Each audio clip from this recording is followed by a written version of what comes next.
Yes, hello. I'm here with Ian, and we're going to talk about the myth of Narcissus. Specifically, we'll read Thomas Bulfinch's version of Echo and Narcissus, and then we'll kind of bring in authors, thinkers that have kind of been relevant to this that we like. About psychological development and attachment theory, little John Vervaeke, and maybe some Jean-Jacques Rousseau. So here's the myth of Narcissus and Echo. Sounds sounds good. Uh, Echo was a beautiful nymph, fond of the woods and hills, where she devoted herself to woodland sports. She was a favorite of Diana and attended her in the chase, but Echo had one failing. She was fond of talking, and whether in chat or argument, would have to have the last word. One day, Juno was seeking her husband, who she had reason to fear was amusing himself among the nymphs. Echo, by her talk, contrived to detain the goddess till the nymphs had made their escape.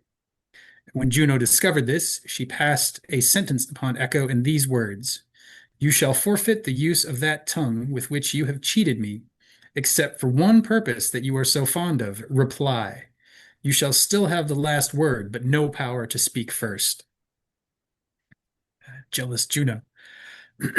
uh, Later, this nymph Echo sees Narcissus, a beautiful youth, as he's pursuing his own chase out through the mountains. Hunting, having a wander, who knows. Hmm. She falls in love with him and follows in his footsteps. Oh, how she longed to address him in the softest accents and win him to conversation, but it was not in her power. She waited and waited with impatience for him to speak first, and she had her answer ready. One day, the youth was separated from his companions and shouted out aloud, "Who's here?" To which Echo replied, "Here." Narcissus looked around, but seeing no one, called out, "Come." And Echo answered, "Come." As no one came, Narcissus called again, "Why do you shun me?" And Echo asked the same question.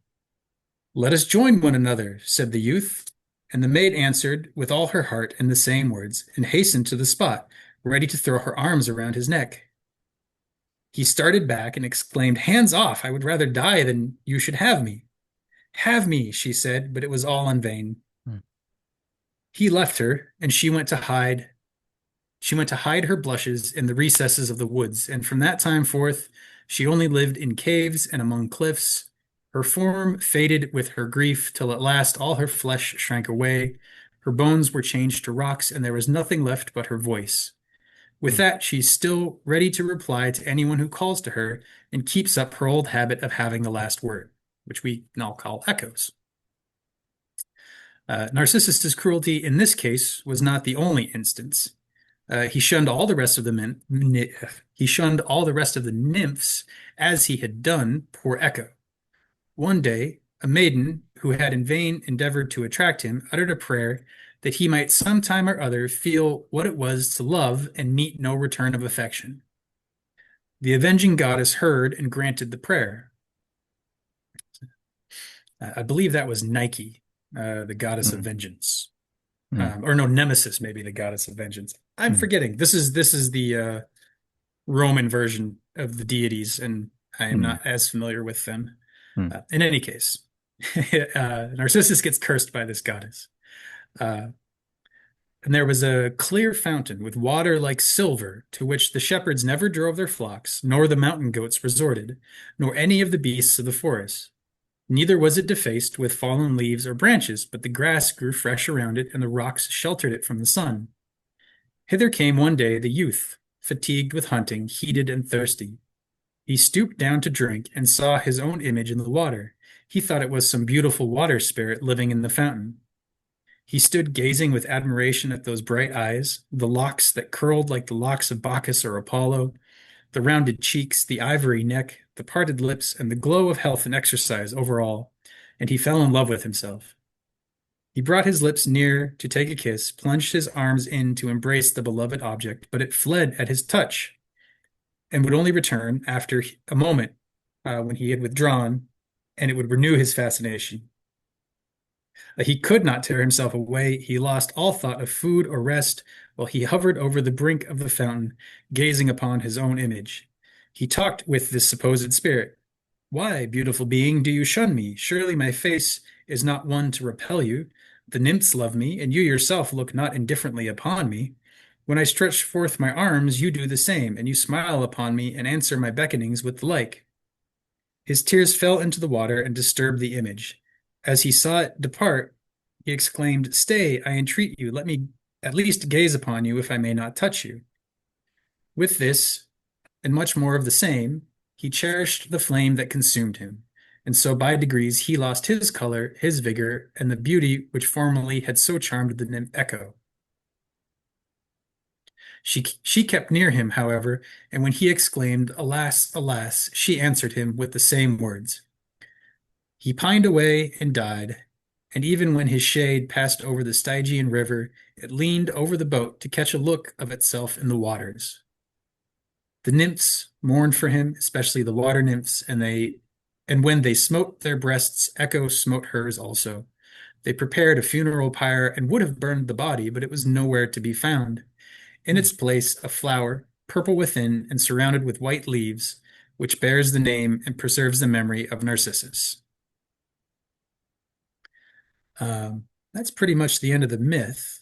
Bulfinch goes on to allude to John Milton's some of John Milton's poems. One called Comus, which I'm unfamiliar with, but where he tells the tale of Echo and Narcissus.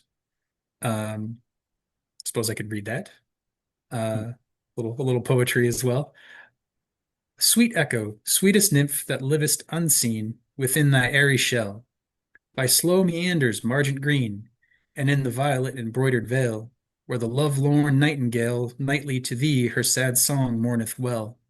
Canst thou not tell me of a gentle pair that likest thy Narcissus are?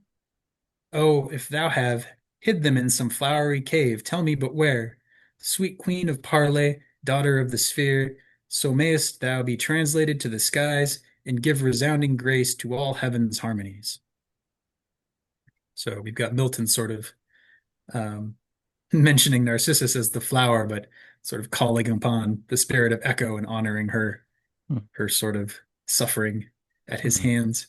Um, and then we have he Bulfinch mentions Paradise Lost, also by Milton, and he there's an echo in Eve's first sight of herself that he Bulfinch implies that Milton is sort of tying that into the Narcissus reflection myth as well. So I'll read that and then I think we can start our discussion. So this is from Paradise Lost, Book 4. That day I oft remembered when from sleep I first awakened and found myself reposed under a shade of flowers, much wondering where and what I was, whence thither brought, and how. Not distant far from thence a murmuring sound of waters issued from a cave and spread into a liquid plain, then stood, unmoved, pure as the expanse of heaven. I thither went, with unexperienced thought, and laid me down on the green bank to look into the clear, smooth lake that to me seemed another sky. As I bent down to look, just opposite, a shape within the watery gleam appeared. Bending to look at me, I started back. It started back, but pleased I soon returned. Pleased it returned as soon with answering looks of sympathy and love. There had I fixed mine eyes till now, and pined with vain desire, had not a voice thus warned me, what thou seest, what there thou seest, fair creature, is thyself. Mm. And I think there is a mirroring, unintended pun, but there is a mirroring between Milton's description of the water and Bulfinch's description of the water that is very interesting. But we will get Mm. into that in a moment. Oh, okay.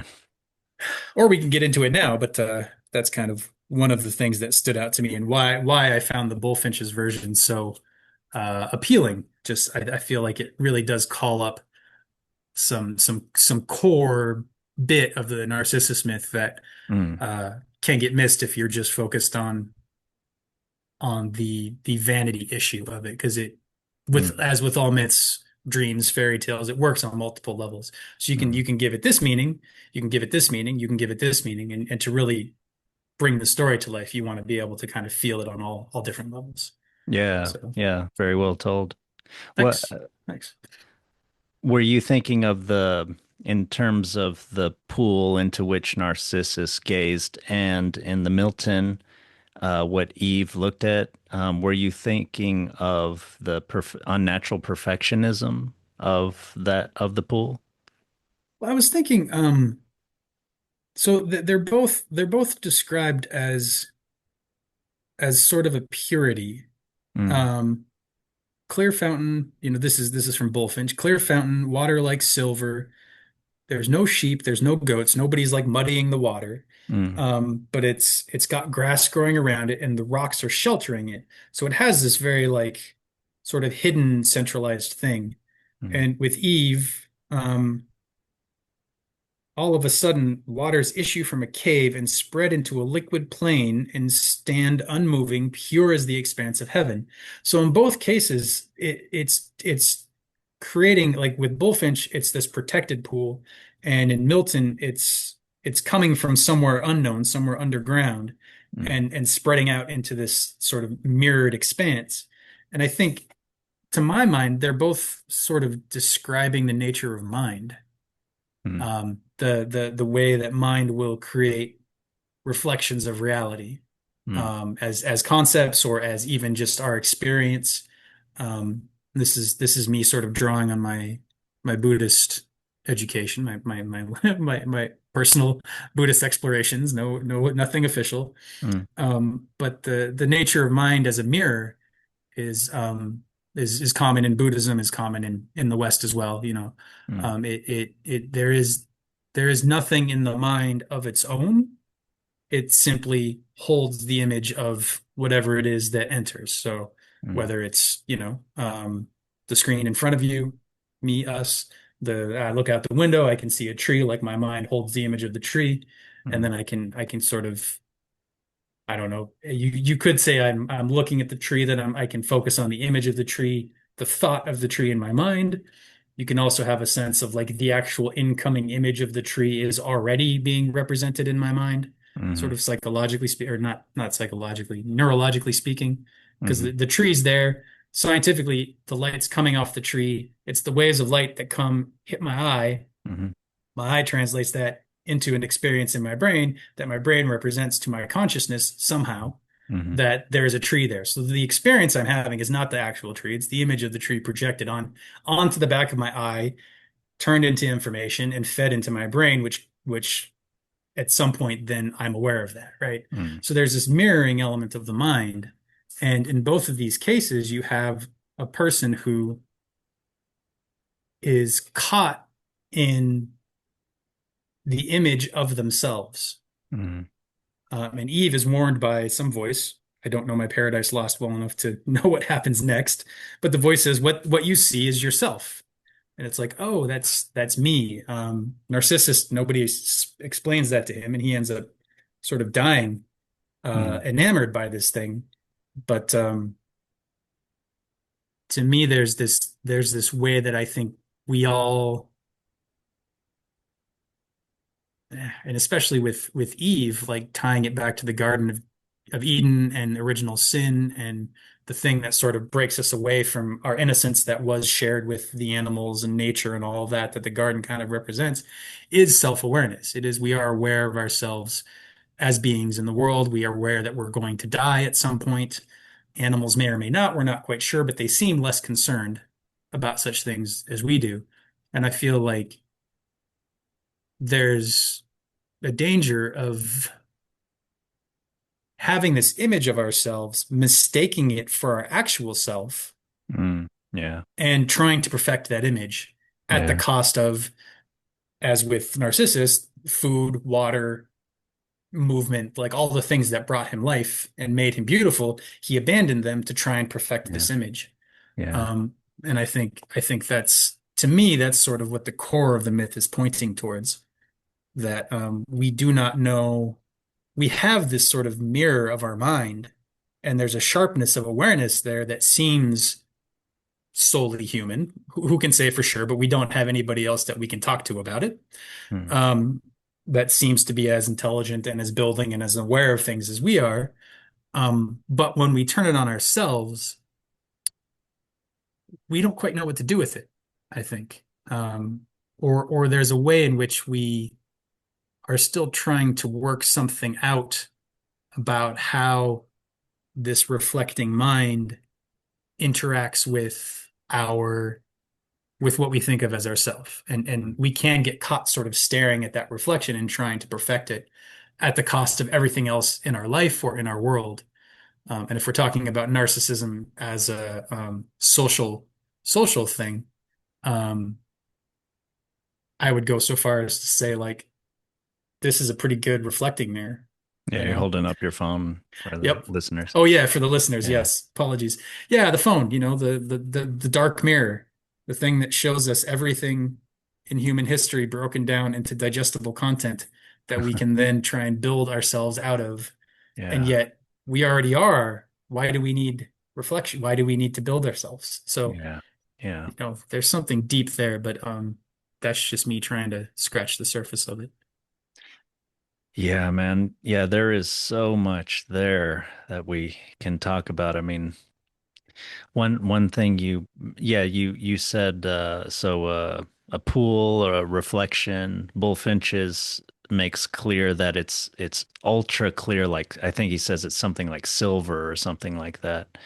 And yeah, that as a metaphor for the mind sounds really good and taken with the fact of both Milton and Bulfinch, or when someone goes up to that mirror, they think what they see is real, and that seems to say something about the mind too. We tend to, just like the just born Eve in Milton's version, we tend to take everything at face value, and I'm angry, and that means someone else is wrong, and I'm right, and et cetera, et cetera. So yeah, that seems like a very fruitful way to look at these stories.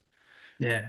Yeah, and I think like that's such a nice stepping stone that you laid out there of like being angry and thinking that, oh, because I'm angry, somebody is wrong and I am right.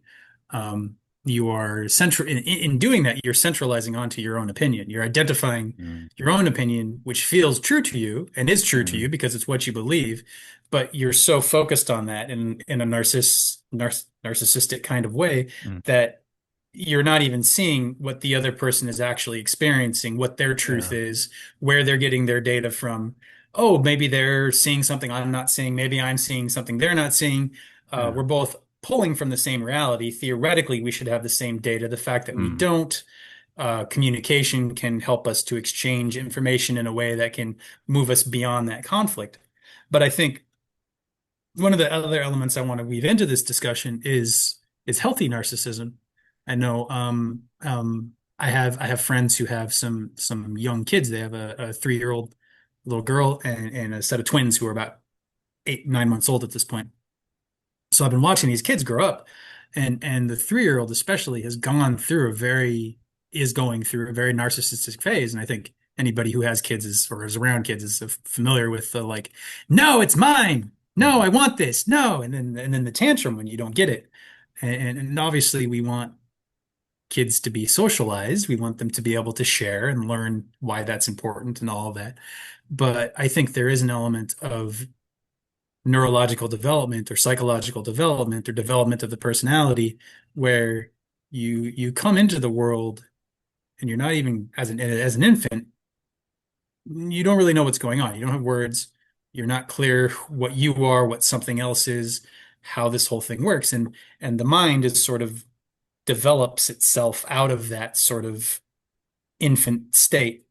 And while doing so, at some point, the mind starts doing this narcissist thing, which is described well in Eve of like, oh, look at this thing. What is this thing?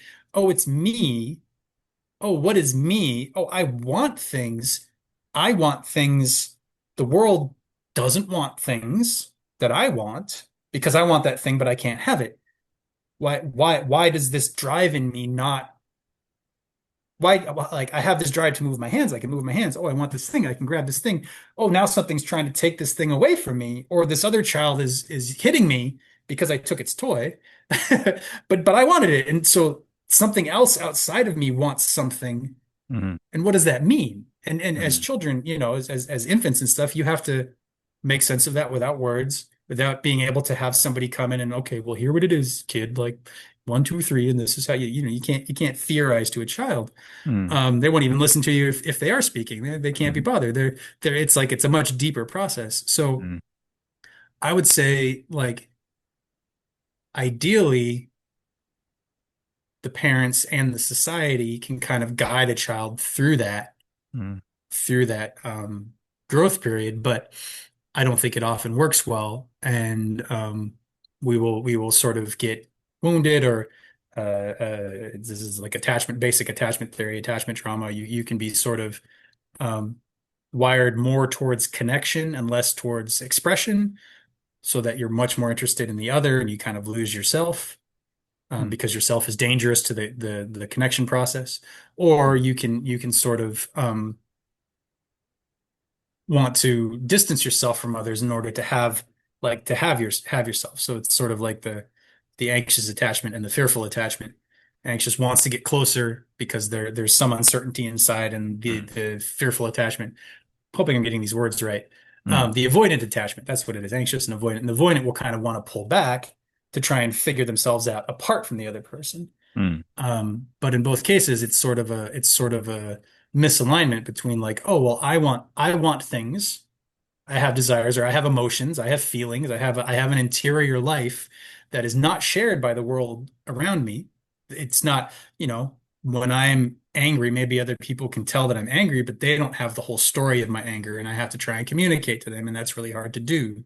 So, like, and knowing that you're angry, knowing what's going on for you is a kind of narcissism. It is that self-reflection.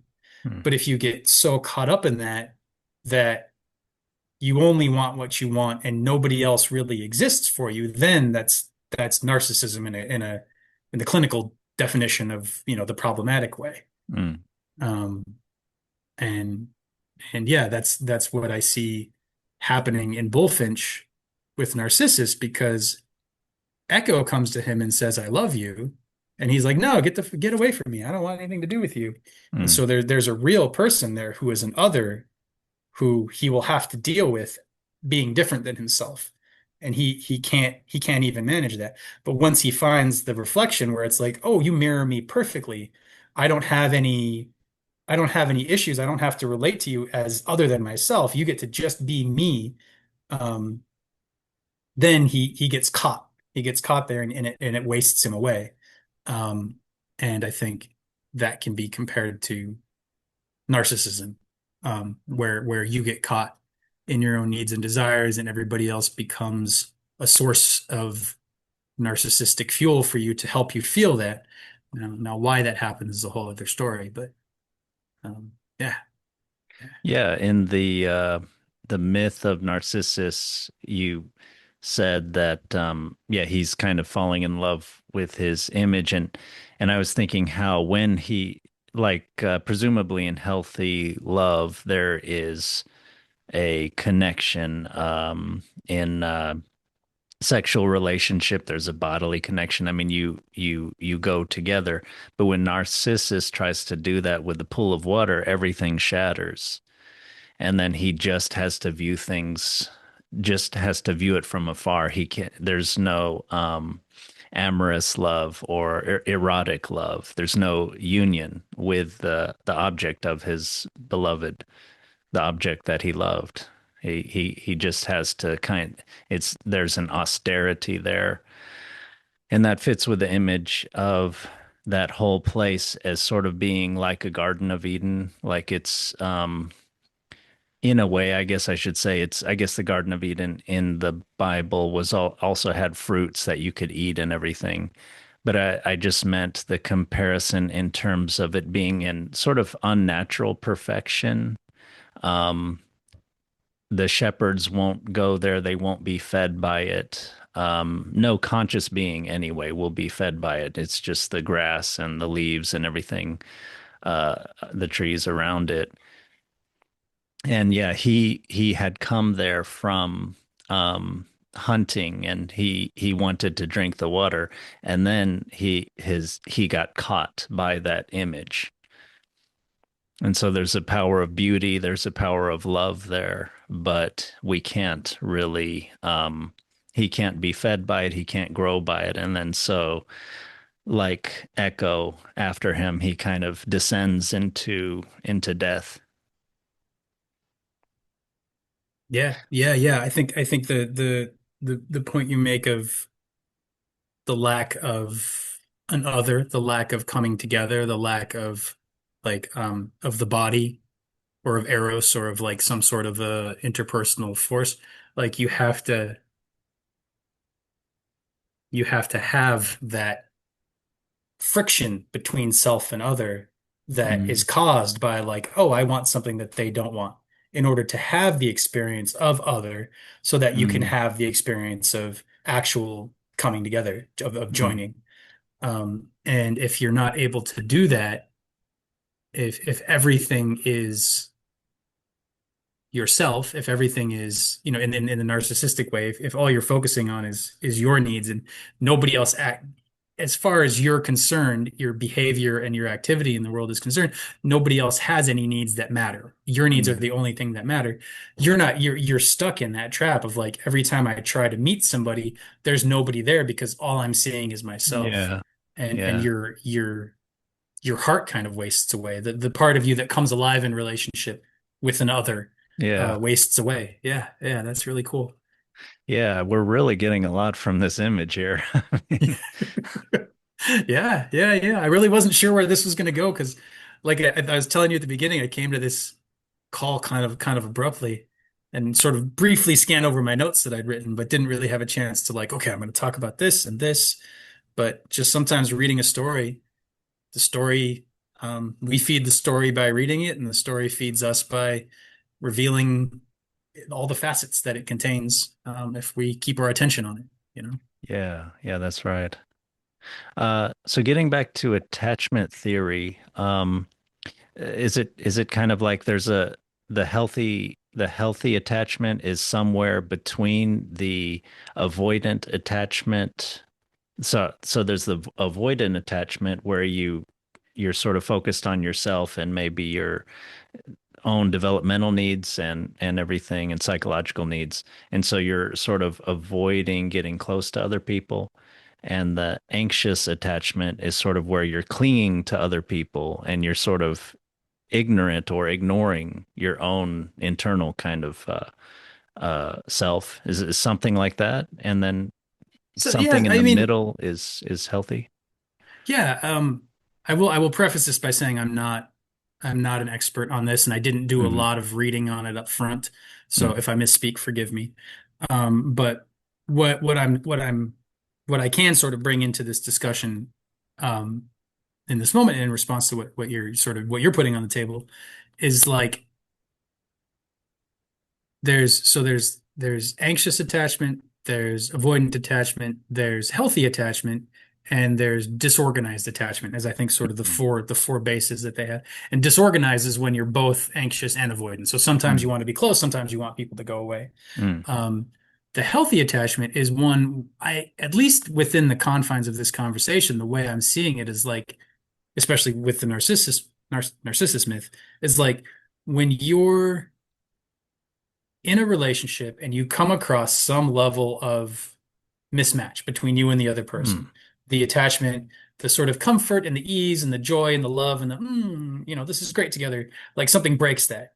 Mm. Or there's some kind of anxiety that rises. Something feels off. You don't feel safe in Mm. the connection. Um, if you're anxious, you will glom onto the other person and try and pull that connection back from them, Mm. which mirrors what you'll do as what people will do as a child if their parent. This is where they think this is where attachment theory sort of Mm.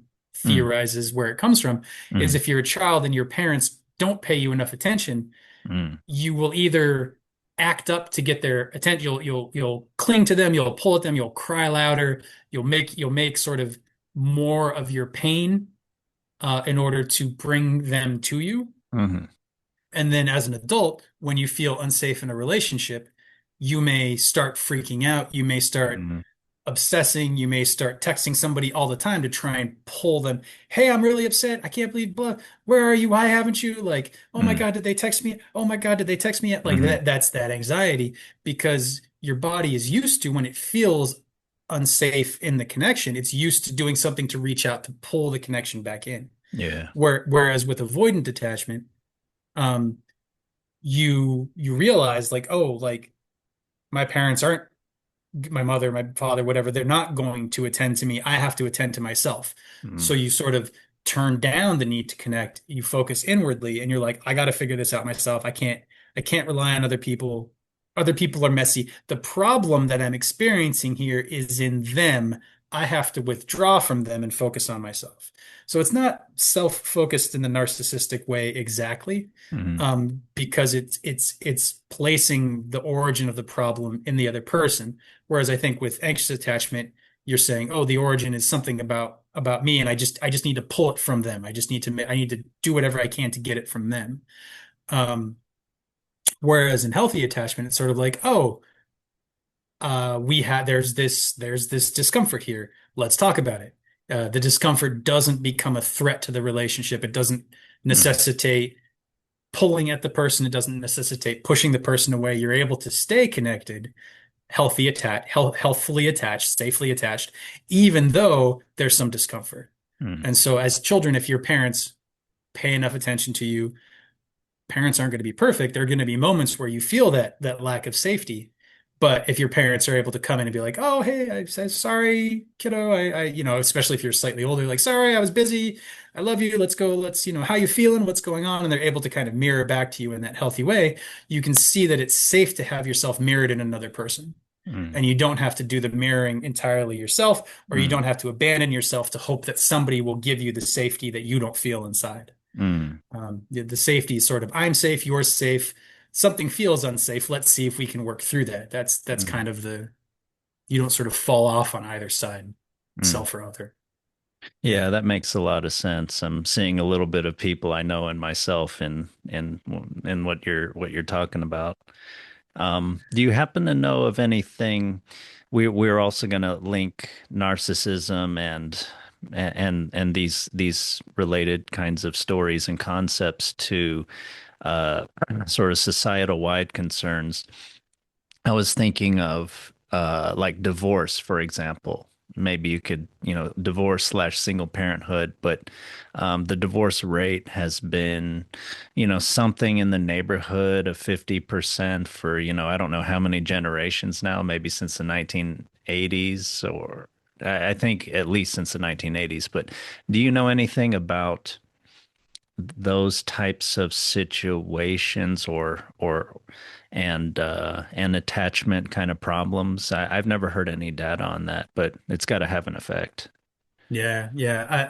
I don't have any data or any kind of like particular things that I have heard. Um, I will say like it's a complicated subject because one of the reasons I think we have a lot of divorce is like we're living a lot longer. 100 years ago, Mm. 150 years ago at this point, like, 200 years ago, the life expectancy was like the average life expectancy was like 40 years old, 40, Mm. 50 years old.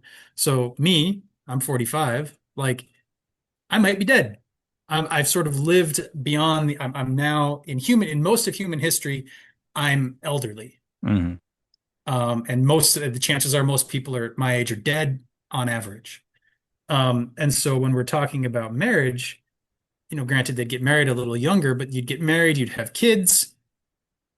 Life was difficult and complicated and dangerous, and your social circle was smaller. So it's not like you could go to the big city and be around all these people. So now we have people living longer. We have people exposed to a variety of more people, and our lives are a lot easier. So, things that wouldn't have been a problem 200 years ago, 500 years ago, um, becomes a problem for us because we have the luxury of noticing. Mhm. And I think that, granted, like there's a lot in our culture as well around the sort of dissolution of the community or the village, so that, the partner now needs to be able to fulfill everything. All of our needs need to be met by this one person. Yeah, And there's so, a big problem with that. Yeah. yeah. So when they don't, and especially when these kind of, attachment problems come in or something, if we think, as we have been sort of indoctrinated, that if I can just find the right person, my relationship will go smoothly and I'll, live Yeah. happily ever after. And then when that doesn't happen, we think the problem is either in ourselves or it's in the other person, and that breaks the relationship. But I think the cause of that is a lot deeper than just, oh, human beings are, I don't know what the theory would be, like, oh, we're worse. Things are worse than they used to be. We need to go back to the old days. It's like our lifespan is longer. The people we are around are greater. We are putting too much weight on the relationship in the first place. Like, to fix the problem requires attention on all of these different points. If you're trying to fix the social problem of divorce, I don't think, I'm a bit of a Taoist in that regard. I don't think it's our job to fix such things. I think they develop as we develop our own virtue, the society around us becomes more virtuous and will move in a better direction. Yeah, me too. Um, I figured you'd agree. Um, but but yeah, I mean, divorce, narcissism, the focus on the self, something. So let me ask you, like you had mentioned sort of leading up to this, a link between this myth and sort of online culture, or I think you mentioned Jonathan Haidt. Am I right Hmm. on that front? Yeah. And I don't know, and you also Vervaeke, I know maybe has something to say about this with regards to the meaning crisis and all that. So I don't know if there's any way you can sort of tie that in, or if you have anything just to say a bit more about divorce. Like, I feel like I kind of tapped that out, but if you have something to add. Oh, okay. Yeah. I mean, in terms of, it seemed like you're talking about kind of the causes of divorce. And I'd agree with that on a longer time scale. But in terms of uh, the effect of divorce during childhood, and especially, younger childhood, say the first 10 years or so of life, I think that has of the child's life, I think that has increased in a lot in modern times. And when the we didn't have like a prehistoric life expectancy. Although, yeah, life also, I think, even since maybe the 40s or 50s has gotten somewhat easier, although also, yeah, more complicated. But yeah, I was more wondering if attachment theory or just developmental psychology has stuff to say about divorce on a mass scale, in terms of the effect of it on the children. Because if we're talking Mm, about the attention alone on the children would be way different in divorce. But I think also, I don't know if attachment theory has stuff to say about this, but just, presumably, the child has a sense, the mother father relationship has to be pretty important for most kids, right? And just seeing that as sort of somewhat stable or breaking, and then choosing to break it has to have like some kind of, effect on a lot of people. So, but yeah, I don't know if you interesting. have stuff to say about that. But yeah, and I just yeah, I wonder about that. Yeah, no, thanks for clarifying, because I see I definitely misinterpreted the question. Uh, but yeah, no, I think that's an interesting area because um, I would say maybe because I think that you're right that the parental relationship is one that impacts the child um on a less than conscious level. Mm, So that like if you grow up and your parents are fighting all the time and then they get a divorce, uh it's sort of baked into your understanding of the world of like, oh, that's how relationships go. Like you're not yeah. logically thinking that, but on a maybe emotional or subconscious level, like that kind of gets in there. I Mm, think there's not a story. There's a thing I've heard from Dan Siegel, who's the inventor of interpersonal neurobiology. Very mm, interesting guy. I really love his work. Um, and I wish I had a source for this. I don't have the source. It may have been something I read on like an online article or something, but it's stuck in my head ever since I read it. He points out that clinically speaking, as far as my remembrance of it goes, they've done studies where like if you have angry parents, the children who have anger issues, who develop anger issues, are the ones more often it's the ones where the parents will say things like, "Oh, I don't have an anger problem. What are you mm, talking about? I'm totally fine." Whereas the parents who are able to say, "Oh, I have an anger problem. I'm working on it in this way. Here's what's going on," and the parents are conscious of their issue, then the issue gets much less likely that it's going to be passed on to the kids. mm, And I would say I would my own theory, put it that way, would be that divorce would be somewhat similar. That if you have parents who are always fighting, but they never come to some sort of agreement or terms where they are clear and they can emotionally reflect to you, yes, we had a lot of fights, but we're making this decision, and we actually feel it's a good decision. It's healthy. This is good for us. That would probably have less of an effect on the child than if they were to stay together but continue to hate each other. Because I think, you have the divorces would have spiked. I don't have data on this, but it seems colloquially true. Like the 40s and 50s, not a lot of divorces happened. Social stigma, people you didn't do it. It wasn't a thing that was done. And so you had a lot of people who, stayed together for the kids, but they hated each other. So those kids grew up in an environment where love was fake, hate was really what was going on under the surface, and the way to be successful in a relationship was not to talk about it.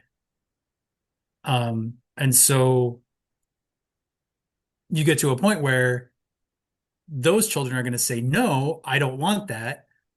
If I'm not happy in a relationship, I'm going to step away from it. And then you have the divorce increase, the increase in divorce in the 60s and 70s, the hippie era, like and so on from there sort of expands, along with all of the sort of standard counterculture stuff in that time frame. Would kind of be how I would look at it. But then, as you've been pointing out, like simply getting divorced doesn't solve the problem either, because oftentimes you're just running away from an issue. You're not clear on what's going on with you and what's going on with the other person. There's not enough effort and work put in to try and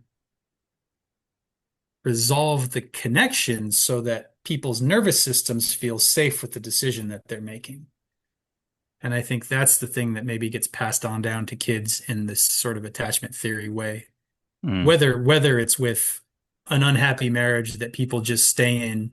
And granted, you can have a marriage with problems, but again, if you talk about them, if you're conscious of them, if you're working on them, then it's less likely to have this spillover effect onto the child. Whereas if you're heavily suppressing them in yourself, then the child will likely have the same issues pop up in their life, more likely. mm, At least that's a theory that I believe, and I think I have seen enough evidence of in my life of friends and people I know who have um, had issues that, as I've talked with them, I find that, how their parents reflect or don't reflect in their issues and sort of where that comes from. mm. Um, so yeah, just something about getting clear on things, I think, is kind of the Yeah, takeaway. yeah, I think that would have a good effect on the child. And so it seems like you're not you're pointing more to maybe the sort of the relationship of the parents, whether divorced or not, and their sort of relationship with themselves and kind of how self-aware they are, which kind of brings it to the myth of Narcissus again in terms of not having self-awareness. Um, I do think, I mean, there's a lot of possibility there. You sort of said like you sort of implied that maybe there just is more divorce just because the people who would have gotten divorced in an earlier era, just didn't because of social pressure or whatever. But I'm just sort of wondering still of the effect on the children of just that relationship breaking and people choosing to break it. I don't remember much data, but one thing you could compare is children whose parents got divorced or children who had one parent die. And I think there's a lot of differences there, even though both of them have like a separation and a grief and something dying and everything. But I think the fact that the parent the parents chose to break it off or something. I wonder if there's something about that the child might have assumed or something that might have an effect. But yeah, we don't have to dwell on this. But I just think it's an interesting thing about child psychological development that is a huge kind of data point or a huge kind of something that's happened in our society a lot. And I wonder what kinds of effects it has. And I think it kind of has some bad effects. But yeah, but yeah, that's kind of like a long way maybe from what we're talking about with narcissism. Well, here, let me see if I can bring it back because you've given me some good material. Mm, Where you're talking about like the dissolution of the parents' relationship, it would make sense to me that that would have some kind of an impact on the child, regardless. And I yeah. think, regardless of whether they talked about it and whatever, you're still like, oh well, love can end, which is Yeah. kind of Yeah. true, but Hmm. it is sort of an early disillusionment of the child, perhaps. Mm, Um, but I think there's an element of it where like the story that you're telling yourself, even if it's unconscious, about what it means, that's kind of the thing that impacts the child the most. So if there's this sense of like, oh, I love this person, but I can't be with them because they're such an asshole, or I'm a bad person, or we can't. It's just like you're creating a story about reality that says like my needs and other people's needs can't coexist.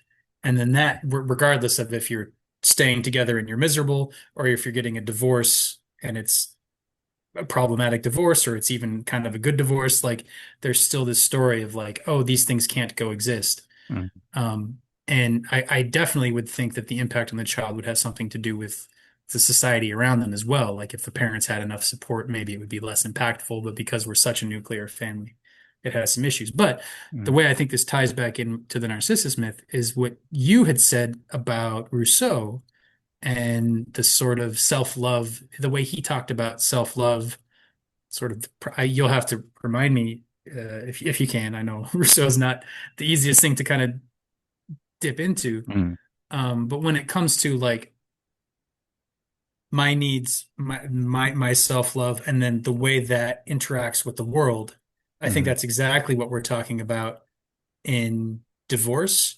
And I think that's exactly what we're seeing in the Narcissus myth when it comes to like Echo, Echo's desire for Narcissus, he wants nothing to do with. But and he gets so much attention put on him that he doesn't allow anyone else to have needs. He doesn't acknowledge that other people have these desires for him. But as soon as he has desires for himself, like there isn't that other to reflect it back on him. And so mm, like as we've talked about it, it's sort of it's very solipsistic. Mm. He's just kind of caught in himself. And I feel like that ties back into the Rousseau stuff that you sort of sent me ahead of time. Yeah. Yeah, it does. I don't want to get Rousseau wrong, but I can try to just say a little bit about it. So it seems like he gives a hypothetical thought experiment like account of human social historical development of humanity, where we used to be kind of relatively solitary creatures that had all our physical needs met, and we kind of met for brief periods of time to kind of copulate or whatever. But as we settled down into agricultural societies, then each other's needs started butting up against each other, and we started to develop, instead of that natural self-love, that amour de soi, we started to have this growth of amour-propre, which is kind of like a self-love that's dependent upon how we think others see us, and it is Mm. competitive, and it wants others to like us more than we like them, or to esteem us more than we esteem them. So it in modern times that can be a huge problem. He always points to how in modern times, especially even more than in earlier agricultural societies, we're so materially interdependent upon each other, and we're so much competing with each other, and our sense of self is very much this like mask that we're kind of, yeah, we're trying to get admiration from others, but we can't do that by being our true selves. So we have to be this fake mask, and so we end up, yeah, being dependent on others and kind of empty inside. So that's something a little bit like what Rousseau is talking about. Nice, nice. Yeah. Yeah, that's interesting. That's not how I had been thinking of it. Um, one thing I want to say, I like his sort of, or at least your version of his brief sketch of human history, because I feel like that maps really well onto like when we're infants, we're very alone Mm, and all of our needs are met. And then as mm, we start meeting other people, start acknowledging that other people exist, then we get into this conflict. So it like his mm, human history kind of maps onto the personal human development of a lifetime. I think that's pretty cool. mm, Um, and the mask, the way we that's so interesting because I think that touches on like the more malignant kind of narcissism where we have no esteem of our own and mhm, we have to generate it by creating a mask that is sufficiently blank, whatever, sufficiently handsome, sufficiently mhm, powerful, sufficiently rich, sufficiently mhm, charming, sufficiently funny enough that the other person will give us esteem and mhm, make up for what we lack in ourselves. mhm, Um, and I think something I have heard around narcissism is that it's usually based on something very painful. mhm, Like in order to not be a narcissist, they like to find that esteem in themselves instead of trying to constantly be harvesting it off of other people. There's some sort of a repressed, painful, traumatic experience that they may not even be able to face or understand or like reach back into, but that it's through trying to do that um they might find their own well of esteem and stop mhm, needing to pull from other people. But once you get someone who's, dangerously narcissistic, such as they're running a cult or, they're whatever you want to, whatever role you want to kind of throw on that, mhm, Um, I don't think it's likely that people like that are going to Yeah. be interested in doing that kind of work or reach out to a qualified therapist who can guide them, or even, maybe not even a therapist, something a little more shamanic, a little deeper into the psyche and the unconscious. I can kind of guide them through that, coming to face whatever pain, whatever demon it is that they're running from, and sort of, I don't know, die to it and come out the other side. I don't know how that would work. I'm not, Yeah. I can't theorize the words around it, but Mm. I understand enough of the process that, like, it would be very rare for someone with that issue to be willing to deal with that issue. So it's not to say that it's hopeless, but it's to say that, like, that's why you have there's a lot of stuff on the internet about, like, the narcissist and the empath kind of Hmm. gets, seduced by the narcissist, um and I think that's, the empath is somebody who says, "Oh, I know it's possible for you to not have to suffer this way, and I want to help you." Hmm. But you're trying to help someone who has no interest in being helped.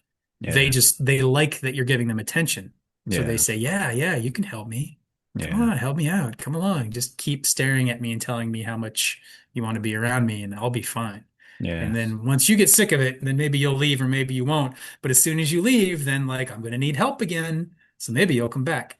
Yeah. Um, and yeah, it's sort of I mean, it's a more extreme, more virulent version of the, like, anxious attached and avoidant attached, because usually those two will kind of find each other because they both kind of have Mm. the tendency that the other person lacks. Mm. The avoidant person is able to go into themselves and find something that they can rest in and not be concerned about, like, oh, I need to have this secure attachment. But they don't feel secure going into the attachment. Whereas the anxious person feels very secure going, they're very secure here, but they're not secure in themselves. So Mm. they're always trying to get, I don't think that maps directly onto, they're both a little bit narcissistic. They're both a little bit self-obsessed. Mm. But again, it's a mirroring of, like, these two types that will sort of crash together. You lose yourself or you lose the other, Mm. and you want ideally to kind of be able to maintain both. Mm. Yeah, with a narcissist not seeking help. I mean, I think there's some clinical kind of diagnoses where people usually don't seek help, like psychopathy and things, because, or I don't know why exactly, but I imagine because they don't see a problem with it. They're maybe not suffering in a way where they would seek therapy. So, I mean, that's sort of a tautological kind of explanation, but yeah, they essentially maybe don't think anything is wrong with them. If they can be a very effective person in the world, they get a lot of praise or resources or whatever, and they basically maybe haven't suffered enough or fallen enough or yeah. And I also think back again to that image of Narcissus and the lack of self-awareness. And I think self-knowledge is very much tied in with self-awareness. Why, what your feel, uh, I don't know, what am I trying to say? It's something about your awareness of who you really are, um, and what standard you're using. Maybe there's an inherent sense in everybody that if your ultimate standard is just what other people think and what society thinks, then there is an inherent sense of this is not real. That if you could tap into that and go past the um, effectiveness you have with other people in the world, then maybe that could lead you into some sort of therapy, wisdom seeking practices and everything. I would think that most people maybe have something like that. But what do you think about that? Yeah. excuse me. Um, yeah, it's the like the narcissist in this particular case where like the you're saying they haven't had enough consequences, they haven't suffered enough. Hmm. I think they my guess would be that it's sort of like they see that as other people's problems, Hmm. and they sort of they there's a lack of awareness of how other people's unhappiness or suffering impacts them. Yeah. Like they don't care. Yeah. And they don't have a sense of their own. They don't esteem themselves enough to have a sense that they exist as a subject. They just exist as like the reflections that everybody else give, the way that other people reflect back at them who they are. Um, and so what am I trying to say? So because like they don't have an interior world, they don't have a sense of self that exists, despite being narcissistically focused on their self-image. It's sort of the self-image that other people feed them with, you know. So they don't have an interior self that they can rely on, that they don't have an esteem of themselves that they can say, oh, well, I esteem myself, I am valuable, I have good traits, um, and I'm okay with that, even if somebody else says that I'm an asshole. Which is funny because as soon as you start putting these things into words, like I'm describing something that seems very counter narcissistic. Because narcissists are all, oh, I'm the best, I'm the best. Of course I'm the best. Look at me, I'm the best. Everybody thinks I'm the best, I'm the best, I'm the best. But what's going on inside of them is they need that story that everybody thinks they're the best, and they need Hmm. to cultivate and sort of continue to harvest that story Hmm. because somewhere inside of them is a lack of that belief. They don't actually believe that. If they believed they were genuinely worthy beings, they wouldn't need everybody to remind them of that all the time. They Hmm. wouldn't be upset when somebody said no to them, or when somebody, said, "Hey, you're being kind of an asshole." They'd be like, "Oh, I'm sorry. I esteem myself enough that I can take your feedback that I'm being an asshole, and I esteem that you have your own interior world that I've inadvertently injured, and I apologize. And how can I make amends?" There's a here and a there that you can sort of bridge between. Whereas with narcissists, there's no here. There's nothing in them that exists of itself. Everything they have is propped up by other people's images of them that they can rely upon. And they just sort of like, again, they just sort of cultivate and harvest that. Hmm. Um, I forget where we started from, that sort of that image of the Well, hollow and the harvesting kind hmm. of overpowered my Yeah, my yeah. memory.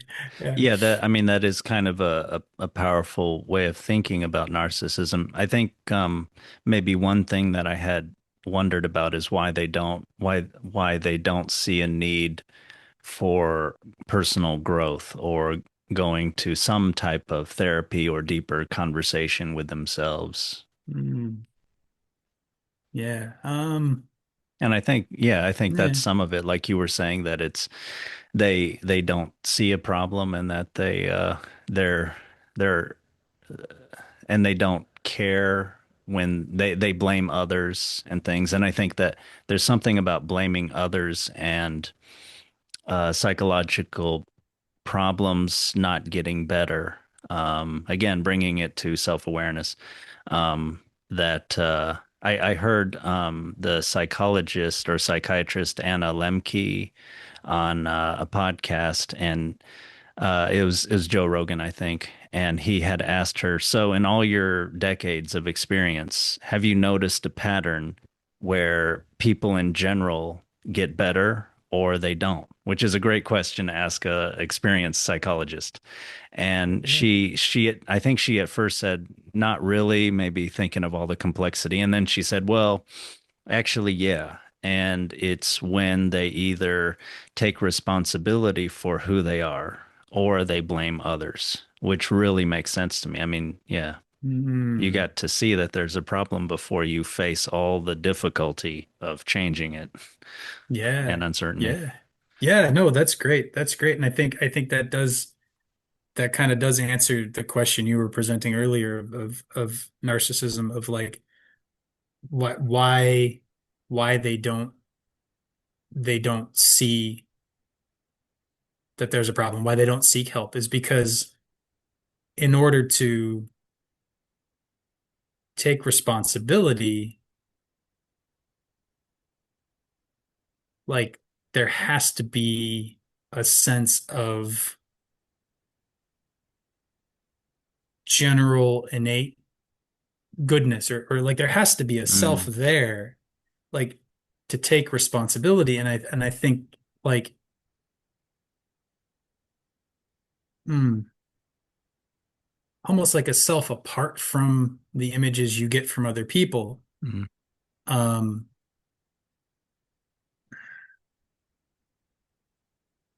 because if you don't esteem yourself, if you don't believe that you're a relatively good person, or you don't even believe, like if within their psychic interiority, within their psychology, there is no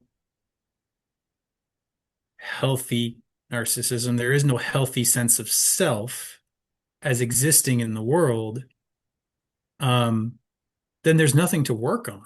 There's nothing to improve. mhm, If you are receiving, if your only sense of self is that people are esteeming me and they think I'm pretty badass, and that's all I need, is just people to think that I'm badass, and then I'm pretty badass. I'm pretty handsome. I'm pretty powerful. I'm loved. Everybody loves me. Um, if that's the only place you derive your sense of self, then why would you go to therapy? Therapy's telling me I'm selfish. Therapy's telling me I'm uncaring of other people. Therapy's telling me I'm a narcissist. Why do I want to do any of that? You're creating this thing in me that's horrible. Everybody else loves me. What's wrong with you? Why would you even do that to me? yeah, Why would I be interested in listening to you tell me how horrible you think I am when I can just go out there and, I don't know, seduce somebody, or give a speech or whatever, and everybody loves me and it's great and that's all I need. yeah, That makes me okay. yeah, Um, you know, but there's no you.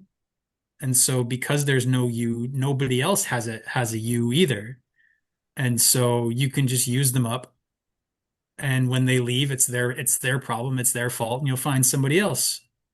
yeah, Um, you know, I think I'm seeing mirrors here between narcissists and the people who try to care for them, and like humanity in general and the ecological crisis. Like we just sort of keep taking from the planet, we keep dumping things on it, we keep, and there's no sense of like um mutuality or of respect, or of like, oh, the unhappiness around me will one day impact me in such a way that I will have to come to terms with the harm I have caused mm, because I'm refusing to see it, but it still exists.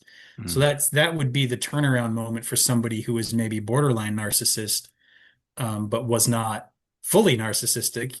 And that, the moment that would turn them towards therapy is like, oh my God, my actions had consequences that hurt this person and maybe caused them to hurt me or something, mm, in such a way that like I have to look at my whole process. Like you have to be willing to sort of investigate your whole process, and or be due to the consequences that you have witnessed in whatever, mhm. And they whatever finally way. become real to you.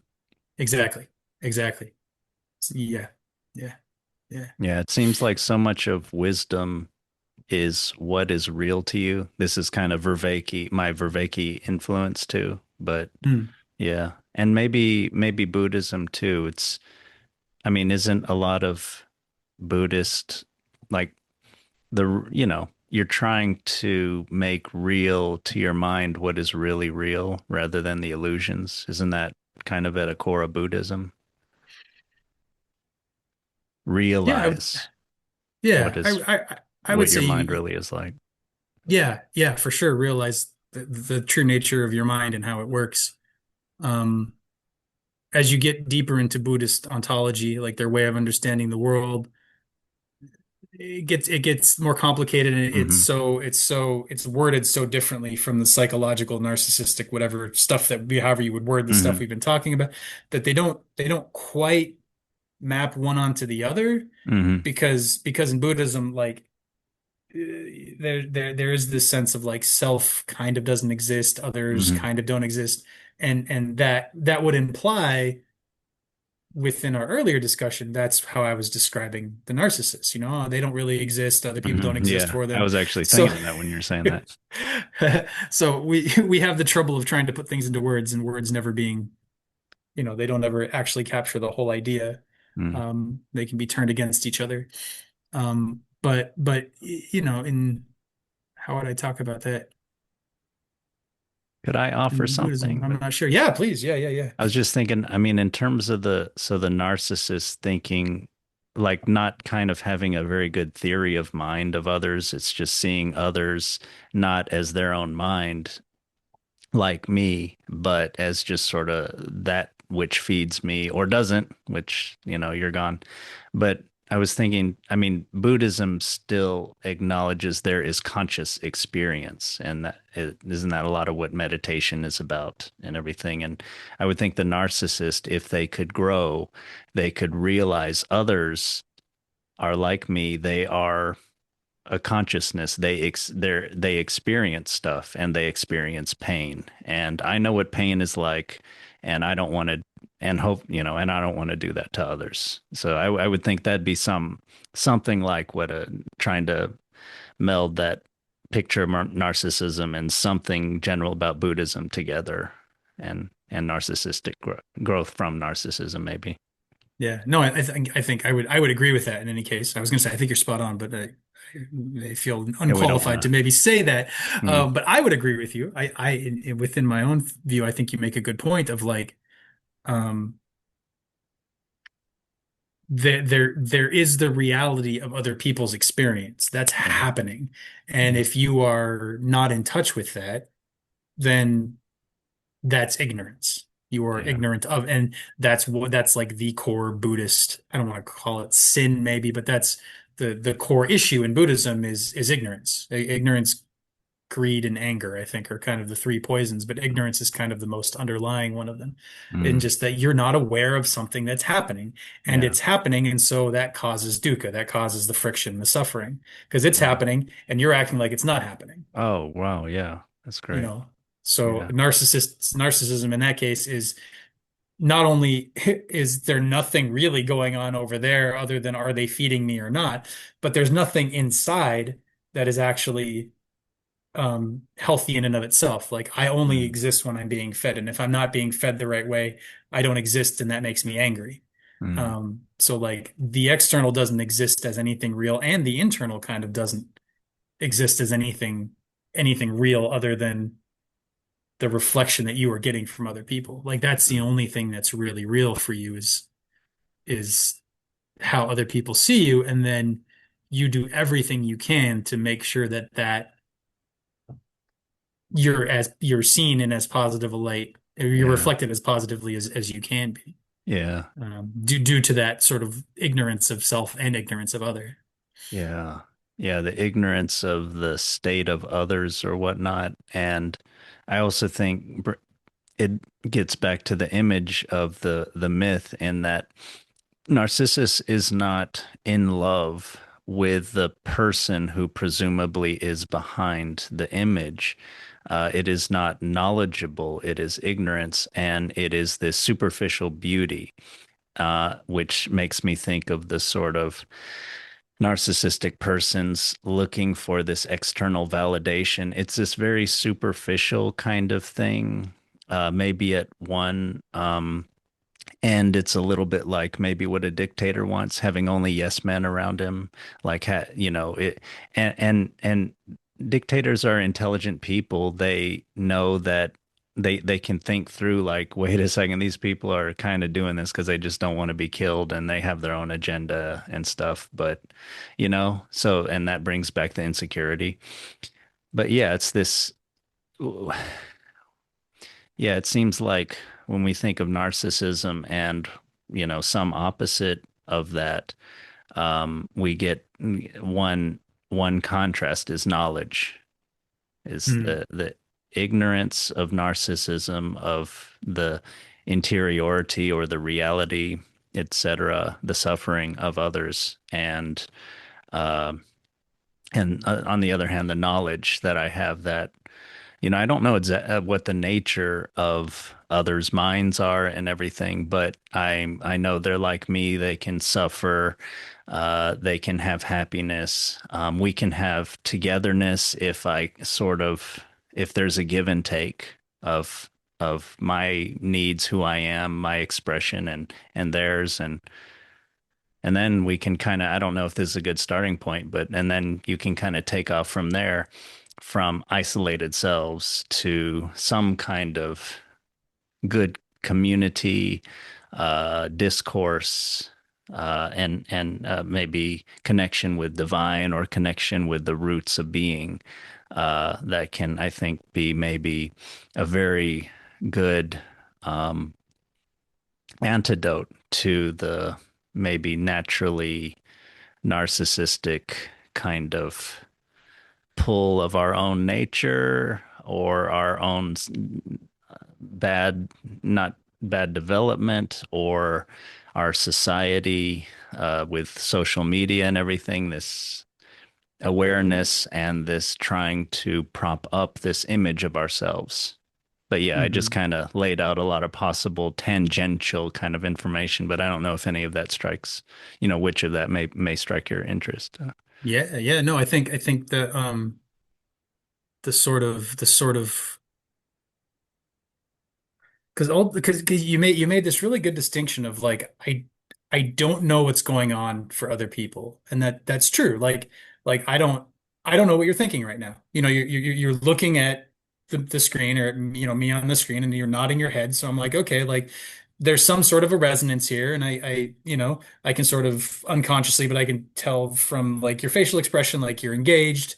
You're listening, you're nodding your head. It seems good, but I don't know exactly what you're thinking. Right. Yeah, So there's an element of like if I am if I am to be as aware of you as an entity, as an other, as something real that is not directly directly real for me as like my own what's going on, my thoughts. I know how I'm feeling. I know what I'm yeah, about to say, more or less. The other person becomes like a mystery. It becomes an unknown, but there's something there to relate to. There's a yeah, mystery there to relate to, and whether we're talking about like an easy way to point that out, as I just did, is like as a person, because you have this whole interiority to yourself, and I have this interiority to myself. Mine's a mystery to you, yours is a mystery to me, but we can still meet, and there can be an interaction there. But the same is true of the world. Like we think we yeah, understand the world, but we're yeah, not we're not as sure of many, many things as we think we are. And yeah, oftentimes we look at something and think it's figured out. And so we don't actually get to know it as a mystery. yeah. And so like I think one of the things that you get in, I don't even know where I get this from. I'm trying to trace it back. I'm drawing a blank at the moment, but the idea of like relationship as a spiritual practice, Mm, your partner continually presents the mystery that is the world to you. And in order to relate with them in a healthy way, you have to be in the moment and not yeah, caught in your concepts of who they are, yeah, and the concepts of how they see you and just what this relationship means. You have to be kind of willing to step into that mystery and that unknown over and over and over and over again. And then I think ultimately, hopefully, you would get to a place where like even that where that mystery enters even you. So you're like, oh, I'm not quite sure. right. I know I exist. I know I'm here, but maybe I'm operating on a lot of concepts about who I am. Maybe they're not true. Can I find out what's true about myself? And the sort of that instead of being caught in this like narcissistic image of, oh, this image of myself is true, and I'm in love with this Yeah, image, and I just have to make this image real and as solid as I can make it, and I'll be good. You're like, yeah, oh, I don't have any image of myself, and I need to get to know myself over and over again. The in a quantum kind of a way, the observer, the subject becomes the observed, becomes the object. Hmm. And through that, the ever-changing mystery kind of it can animate you, Mm. and the ways that you already are that you don't know or you don't see or you don't understand about yourself can start to present. Yeah. And you can sort of surprise yourself in hopefully good ways um, over time. Yeah, I think that's a very good portrait of how to maintain some sort of relational vitality with between you and other people and the whole world, and how that develops, changes, and there's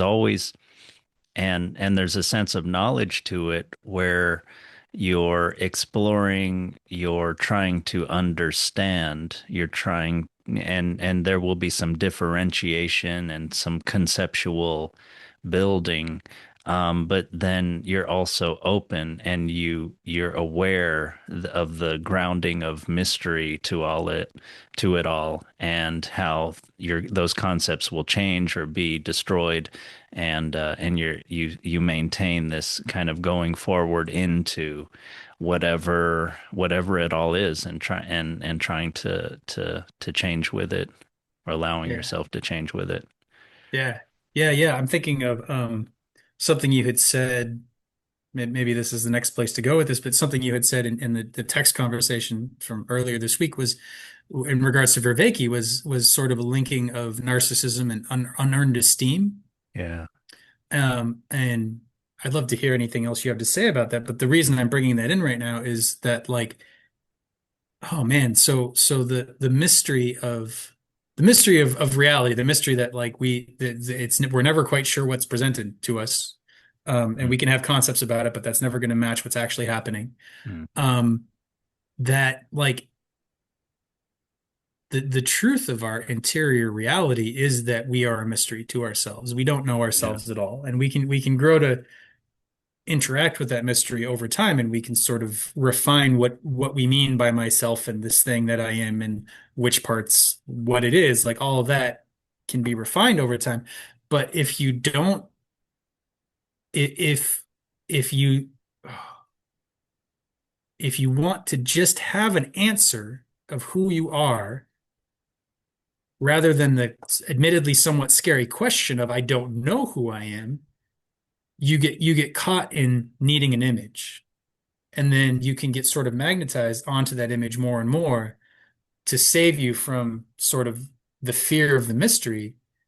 But if you can start to esteem the mystery, if you can start to appreciate that, wow, I don't know who I am, and it's an adventure, it's mysterious, it's wonderful, it's terrifying, it's full of awe in that religious, scary kind of a what the fuck is even going on here kind of a way. Like it, to the extent that you can value that process in yourself, you don't need external reinforcement. You don't need Mm. unnecessary, what's the Vervaeke term? Oh, Um, unearned positive regard. I think that's how he defines narcissism. Perfect. Perfect. You don't need that anymore because you've learned to face the mystery of yourself and regard that positively. Yeah. And as soon as you're like, oh, this fountain of mystery inside of me that is always presenting something that is kind of familiar, but is also kind of completely a mystery. I'm not sure what is going on here. If you're like, this is interesting, Yeah. then you don't need any unearned external validation like that. Mm. Um, that's really, yeah, that's interesting.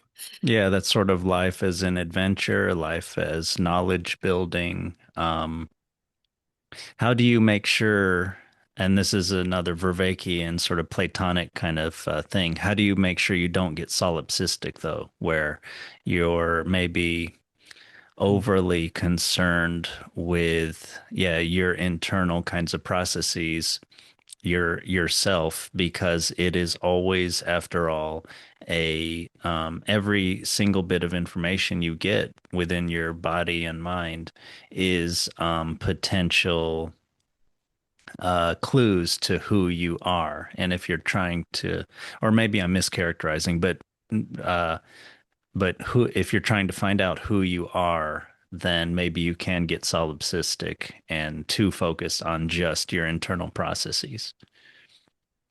Yeah. I mean, I'd love to hear what Vervaeke has to say about that, but my thought would be like, like we were talking earlier with the narcissist, like there are other people. They are also just as mysterious and interesting as my own internal world or the world as a whole is. And there are good ways to relate to them that are enjoyable, and there are ways where if I'm not paying attention to them, they have an impact on me. Mm, And what does that mean? I mean, um,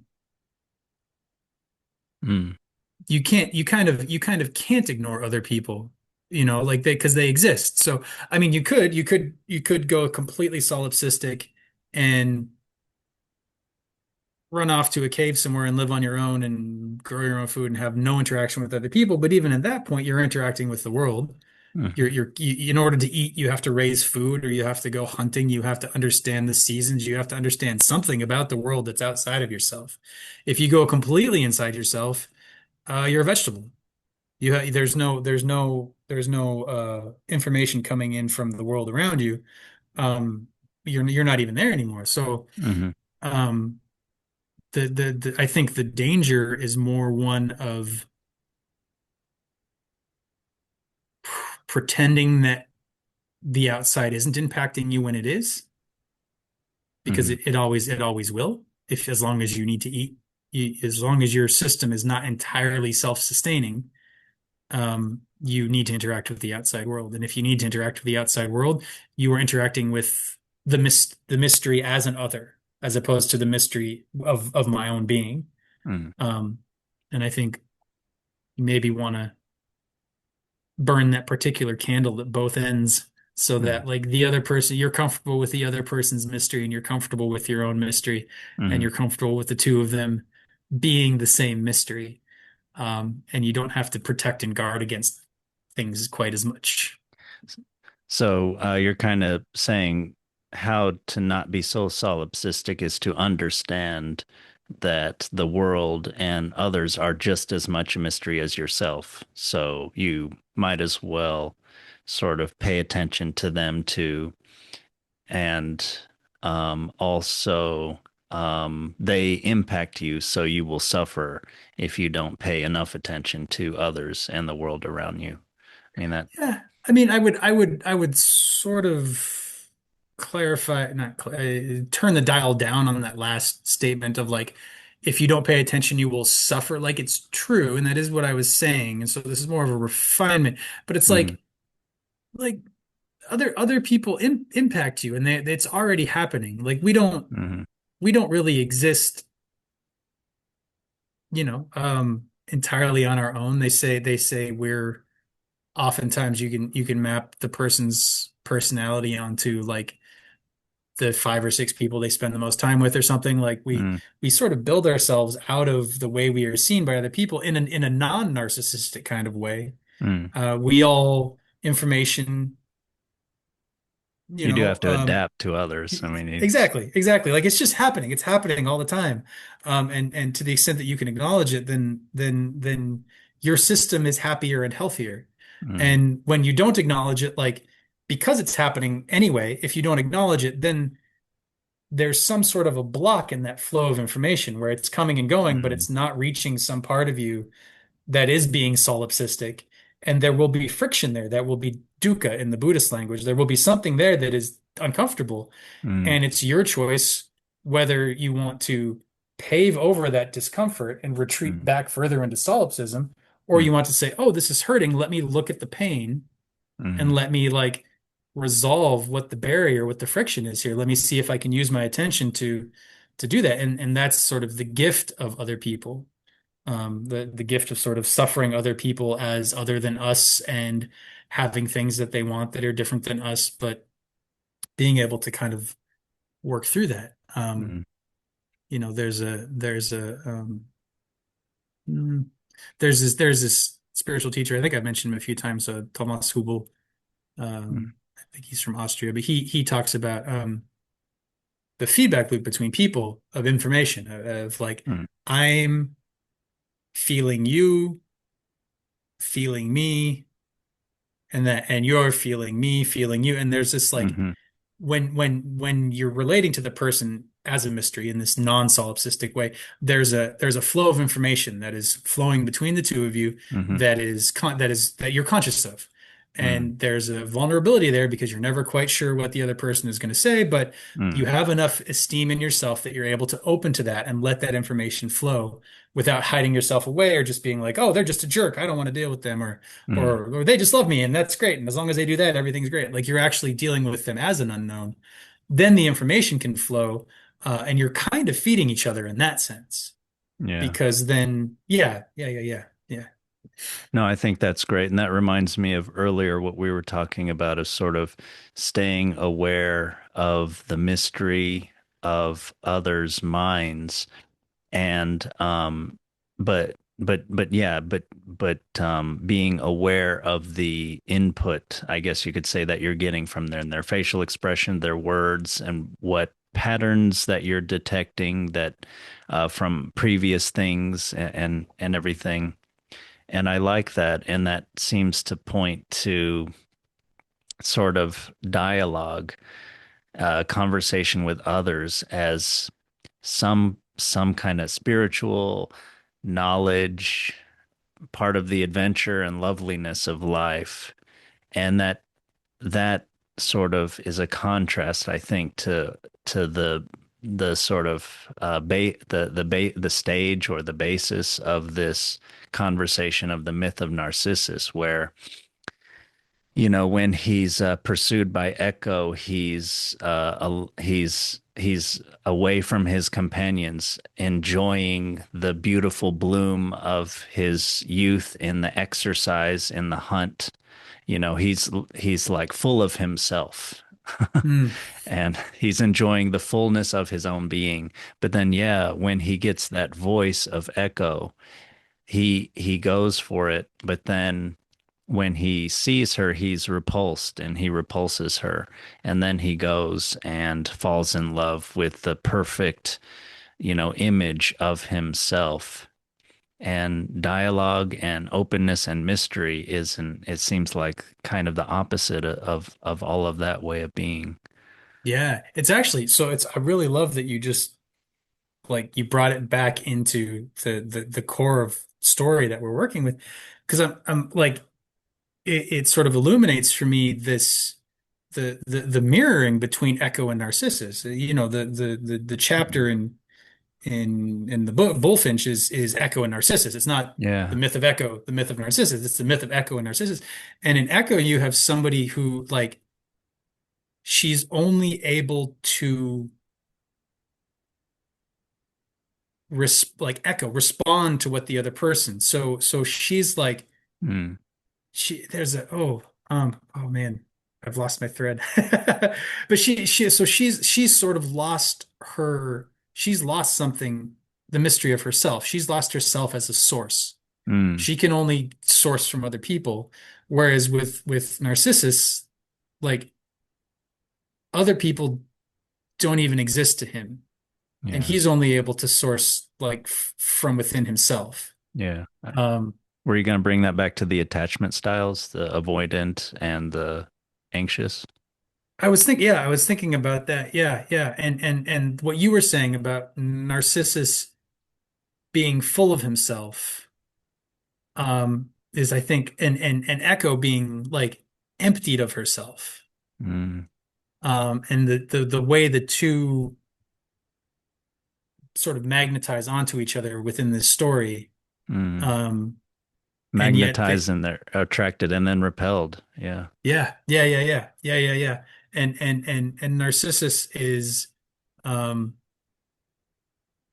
he's got friends, and so he's not completely asocial, and he's engaging with Echo until he can see her, until she's Yeah. real, until she presents her need, when she stops purely echoing him, purely just presenting him with Okay, that's great. his Yeah. own words. Yeah. But she comes up and throws herself on him and is like, I Yeah. have needs. I'm real. As soon as they Yeah. touch or they're about to touch, he's like, oh no, get away from me. That's right. That's right. So Yeah. I think there's something really, really deep there of just Yeah. like as soon as the other becomes real, like that's what it is. As soon as the other becomes real, they become a mystery, they become something other than us. They stop perfectly reflecting our own self back to us. Yeah. Then we want to get rid of them. Yeah. That's right. Yeah. Yeah, yeah, Yeah, yeah. thank you for elucidating that. And yeah, as I was saying that myth, I was wanting us to come back to it. Yeah, that's great. And that, yeah, the myth of Narcissus is elucidated by his interaction with Echo. Yeah, yeah, that's Yeah. right. Yeah. Yeah, yeah. And then the fullness of himself and her lack of fullness, but then her like I would almost wonder if I'm always doing this like alternative ending to the myth or the fairy tale or whatever, but like if Narcissus had been able to meet Echo in that moment and say yes to her and her otherness and her needs and her mystery and her just this thing that is not myself but that reflects myself, whether that would have broken her curse, you know, um, and saved him from his own curse as well. Saved him from falling down in that solipsistic hole that he kind of. I mean, he gets cursed by whatever goddess it is that I couldn't remember, but the goddess of vengeance curses him, Mm, for because he is unable to acknowledge other people, and because enough of those people are hurt by him that one of them prays for vengeance, and the right. goddess says, "Yes, this is correct. This is correct, and he will suffer as he has made others suffer." And Yeah, that is what ends up fooling him into mistaking his reflection for something physical, and yeah, he wastes away. Um, so if he had been able to break out of himself enough to accept Echo as an other, he would not have fallen down into that particular thing.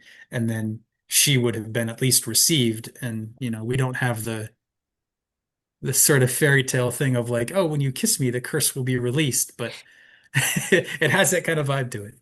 So yeah. The Greek myths are more dark. They tend to go for the tragic part. There isn't the like in the Christian worldview with the folk tales that has this redemption at the end. Seems yeah, like that's maybe a Christian kind of uh, worldview influence. I wonder. that's interesting. Um, Yeah. but yeah, the what you reminded me of part of the Narcissus myth, the earlier part where he had always rejected the nymphs, which to me echoes. I keep wanting to use that word. Sorry, I try to restrain myself some, but it, but it echoes the other myth of Orpheus, also kind of very attractive to women, but and Orpheus is interesting because he's also very skilled with music and everything. But anyway, there's this after, his wife dies and he's not able to retrieve her completely and he fails and then he rejects Dionysus and then he goes for Apollo and then he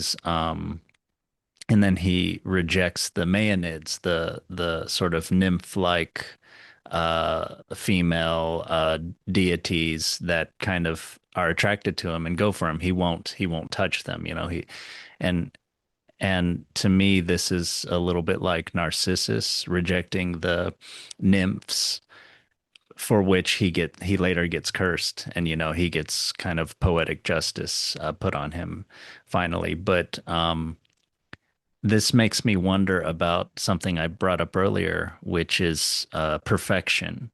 And sort Mm. of, I wonder if I think to me, that's part of the myth, the perfection of the pool of water and everything. It's kind of unnatural. And it's interesting that Narcissus goes there and then instead of getting sustenance from the water, he ends up being preoccupied, obsessed with, bemu taken in by just the image of his reflection in that, and that this is after his earlier having rejected the nymphs. Maybe there's some kind of perfectionism to him where nothing is ever good enough, for him Hmm. to combine with, to take in, and to make himself a part of also. There's this, this sort of distance maybe of narcissism where I want the image, I want the praise, but I can never give myself to something completely. I can never take in anything. And this to me is also reminds me of the Platonic sort of um, maybe uh, antidote of dialogue, of conversation that reminds that, you're together in this and you lose yourself in it and you're going towards something higher.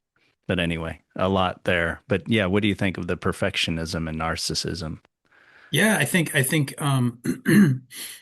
I hmm, it's so many things. The thing you're laying out of like the Orpheus and the Maenads and Narcissus and the nymphs, um, it it harkens back for me to our earlier discussion of like the other as a mystery and being able to accept that. Mm, And when you can't accept that, then there are consequences. And mm, we see that illustrated in the Orpheus myth with the Maenads tearing her apart. And we see that illustrated here with Narcissus being cursed by the goddess. mm. But in either case, it's like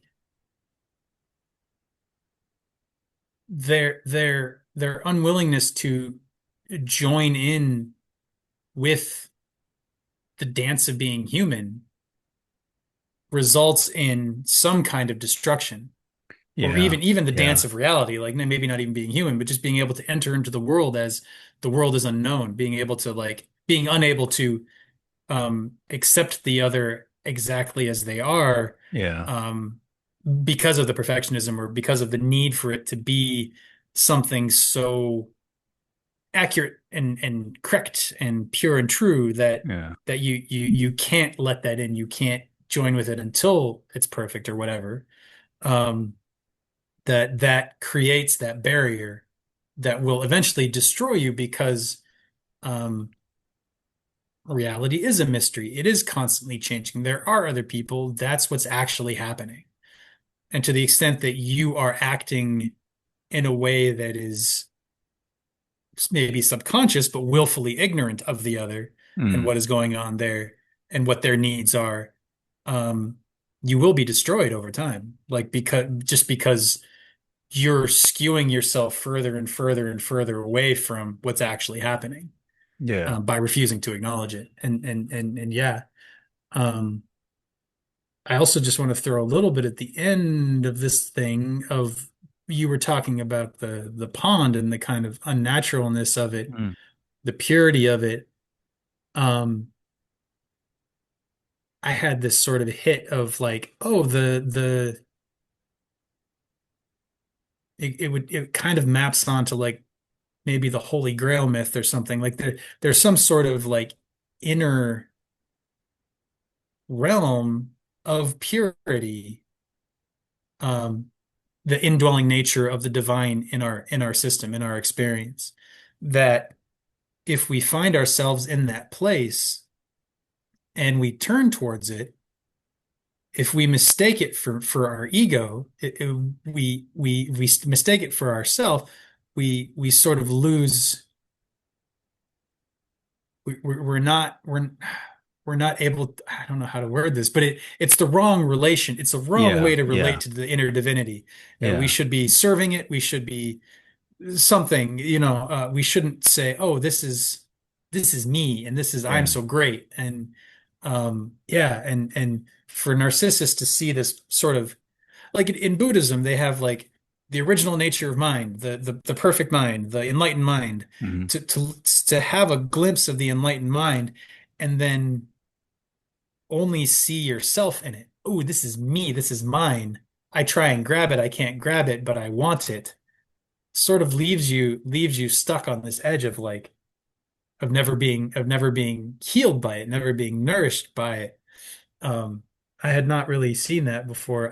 So this is like new connections in the moment.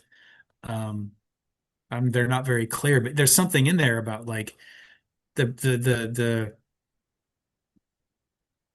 the need to make the perfect or the divine or the holy, Yeah. Yeah. be myself, be Yeah. me, Yeah. that degrades it and sort of wastes you waste away because you're no longer Yeah. enlivened by it, you know? Yeah. Yeah, I Um, think that's brilliant. I think that brings together so much of this. And that also reminds me of both Vervaeke and Rousseau.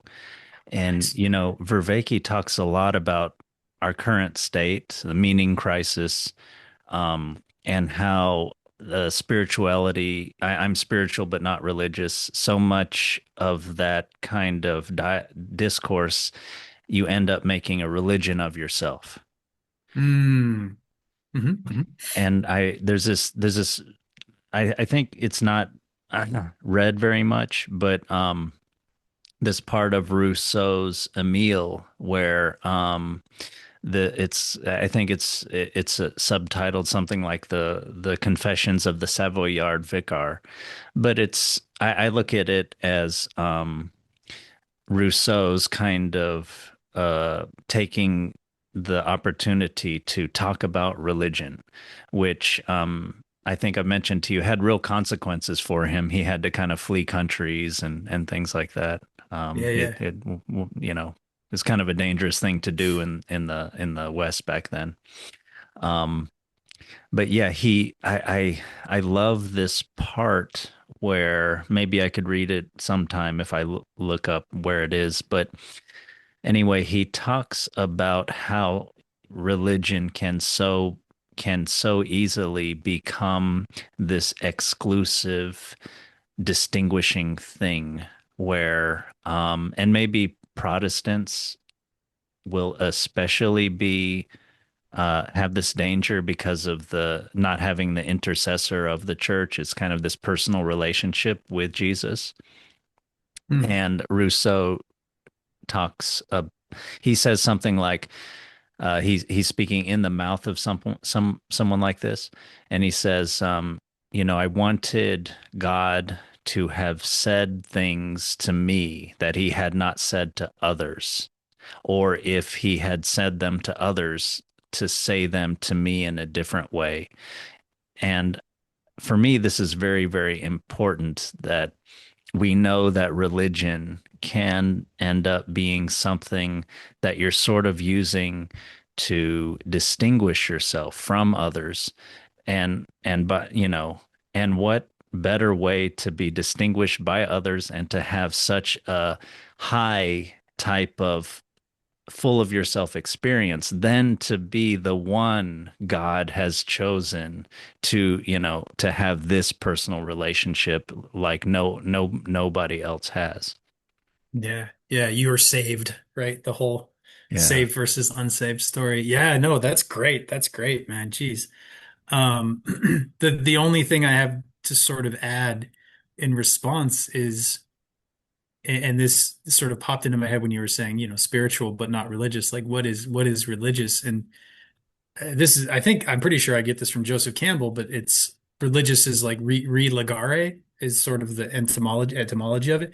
So ligare, ligament, linking, connecting. Mm, So it's ideally a religion is a way of reconnecting yourself as the religious person with the mystery yeah. that we've been talking about all along, in the sense of the mystery exists, whether it's as the other person or as the divine or whatever. It's a method of learning how to have yourself become that mystery. You're relinking yourself to the divine. Yeah. You are not linking the divine to yourself. Yeah. Yeah, Yeah. I yeah, think yeah, that's great. Yeah. yeah. I think that's right. Yeah. Is there anything else you wanted to talk about? I mean, we didn't talk much about social media and things, Oh, right. but I Yeah, think that's yeah, kind of that's very related. yeah. But I don't know. Do Yeah. you have observations or data or anything that you want to bring up? Um, let's see. There's definitely a part of me that's like, ooh, that was such a good ending. Yeah, we could go. You We made this could. great point. Yeah, yeah. Yeah, it was a crescendo. I mean, Yeah. we could just save that for another time and bring in Jonathan Haidt or something. Haidt. Height.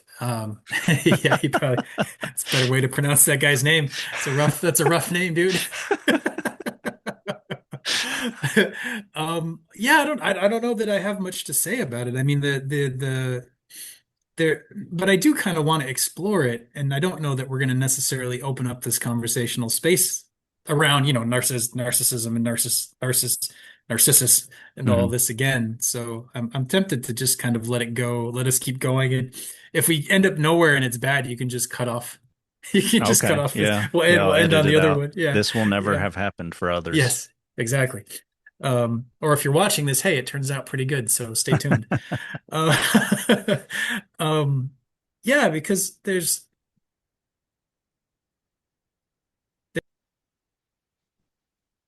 so quick break, but let's see where this goes. Um, yeah, social media, narcissism, sense of self. It's interesting because I feel like we're really as a society or even as a race because it's pretty worldwide right now. The reality of social media and what it means seems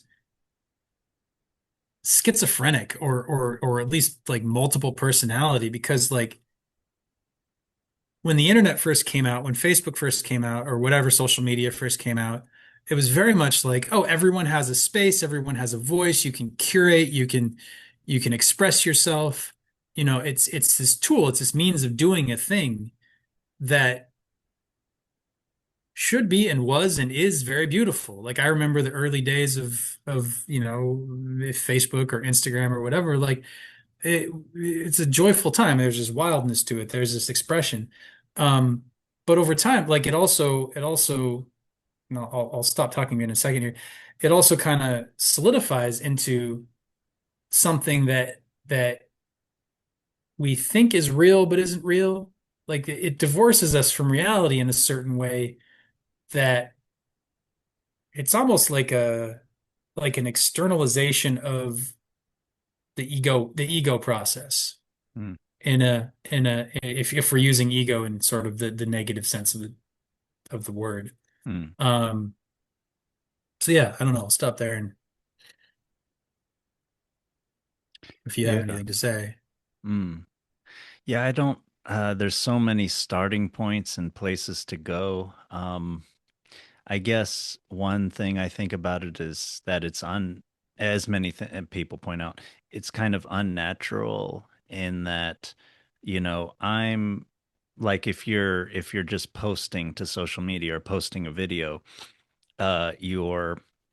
you're speaking in real time for yourself, but not to others, and you're not hearing their reactions. And there's an unlimited almost number of anonymous people that you're speaking to. So that's just very unnatural. Like even if you're in a public space and you're speaking to a gathered crowd, you're feeling and seeing their reactions, and you're gathered there for a specific thing, and or there's culture around it and everything, right? And I view that as more natural, but still more natural is to me just dialogue kind of back and forth. It's not so much when you have an audience and everything. So I guess that's one thing that I would say is I think it's kind of unnatural, and I would say maybe you could characterize a lot of the growth of social media as being because of the lack of naturalness to it. So, Yeah, yeah. This does kind of interestingly tie back to the narcissism discussion because it is like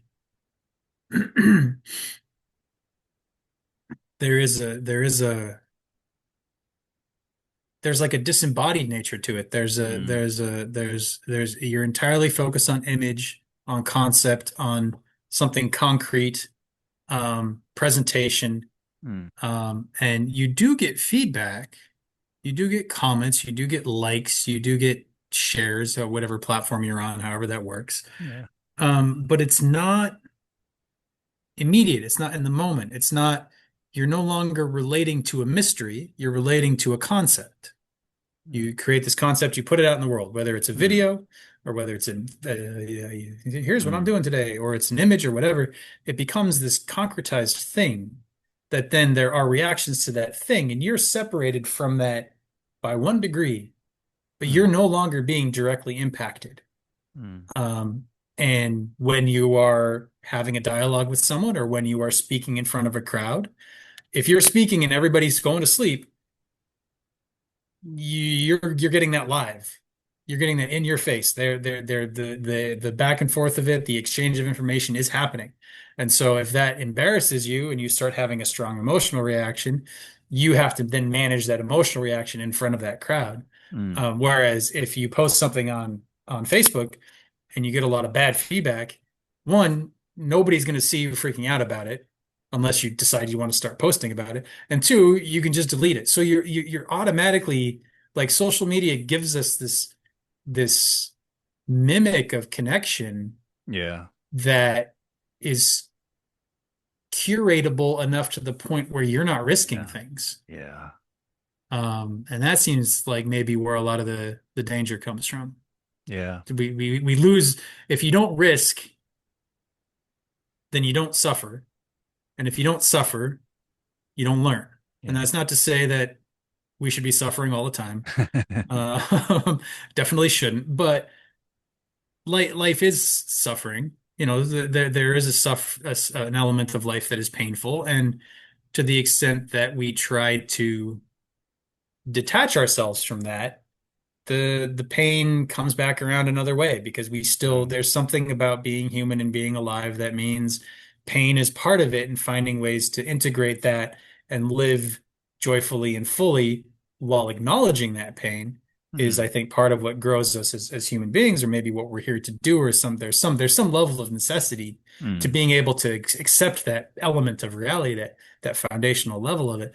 And Mm. so when we try and separate ourselves as I'm pointing to with social media, like the pain will come around some other way and get us some other way. And, maybe the anxiety, the depression, the sort of dopamine addiction that social media gets us into, like it's creating suffering in other ways. And then now we have to learn how to relate to that suffering. Yeah. Because life will have its way with us, whether we want to or not, because we agreed to it before we got here, theoretically. Or Yeah. in any case, there's not really an opt-out clause. And nor Yeah. should there be. I don't think I Yeah. don't want to paint it that it's all suffering. I think um, something I learned from some people was you can't selectively numb. So if you numb yourself to the pain, you also numb yourself to the joy. But if you experience the pain when there is pain, then you can experience the joy when there's joy. And that's what makes life rich is the ups and the downs of it. And Mm. it's not going to last forever anyway, and it's always changing all the time anyway. So Hmm. there you are, you're in the mystery of it.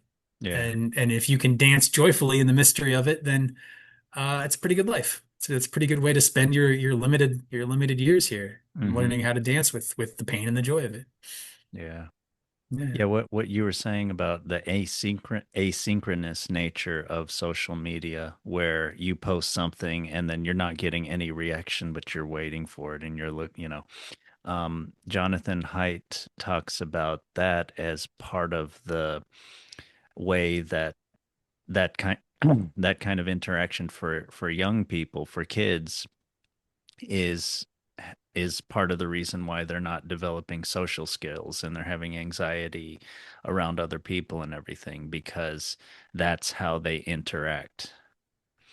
So I just wanted to point out that yeah, that's not good for development, and I don't think that's good for our development as adults either. Yeah. Yeah, for sure. For sure. I think that's interesting because I think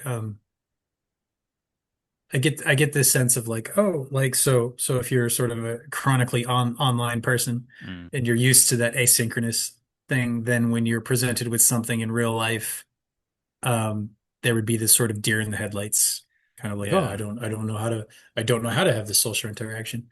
And it's interesting for me because, back in high school or even prior to high school, so we're talking maybe computers were around, but not really the internet wasn't really a big thing to the degree that social media and all of that. Like we didn't Mm. grow up predisposed in this way that you're talking about. Yeah. I know I still had the same feeling of awkwardness of like, oh, I'm not quite sure. And I think that's, I was a nerdy kid. I was very bookish.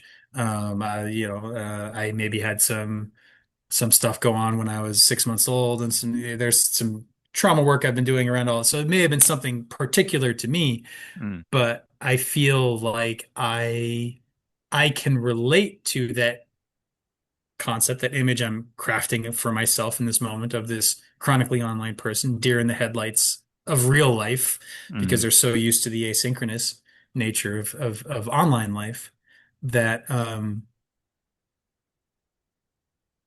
I wonder at what does it mean that our entire global society is subjecting itself to this experiment all at the same time. mm, There's not a lot of control groups. There's not a lot of societies in the world right now, except maybe some, hunter-gatherer, maybe the Amish, I don't know, mm. that are apart from whatever is going to happen to us because of this. Yeah. Um, but I feel like I have found my way back to a level of comfort in reality despite the social media. And I don't know, maybe there's hope for the youths as well. I mean, humanity is very resilient, and we have put ourselves through a lot of bad things in our history, and yet here we are still growing and thriving. So maybe we can get past this and find something a little more holistic, a little more in touch with that mystery, a little more able to handle the improvisational nature of Mm, reality, yeah. without needing to beat ourselves up for getting it wrong, or punish each other for getting it wrong. Hmm. Social reinforcement of perfectionism. Mm, Um, I think if people are allowed to, because the reason we want that asynchronous thing is we want to be able to show up the way we're supposed to show up. There's an expectation of what we need to do to be acceptable.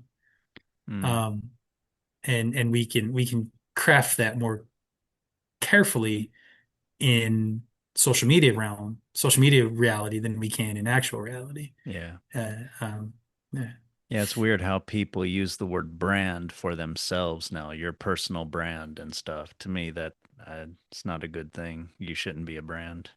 yeah, We should have less yeah. brands anyway. But Yeah, I that's mean, what does it my even mean to be a belief. brand? Like, what does that mean for you? Yeah. Well, I mean, you're trying to, I mean, it's a little like narcissism, right? You're trying to craft the way others see you. They have this Mm, holist this image of you, and it's everything needs to be consistent, and it needs to be attractive. I mean, it seems like it's narcissism inducing, yeah, right? that's interesting. Yeah, because the thing you're describing is very controlling. Like, I have to make sure that I present myself in such a way that I guarantee a certain response from people. Otherwise, I'm not safe. I'm not socially safe. I don't belong. And that would be narcissism inducing. That would be social reinforcement of narcissism. Mm.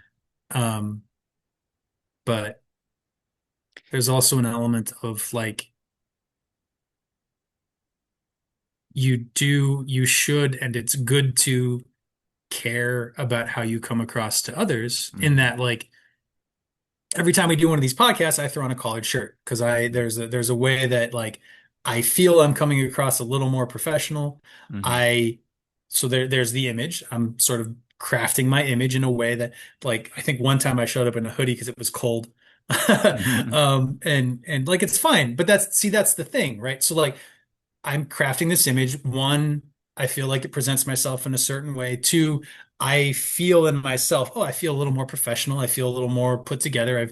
I've intentionally done this thing that makes me feel stronger, and that helps my energy present better. Like, so it's sort of a Yeah. self-supportive way.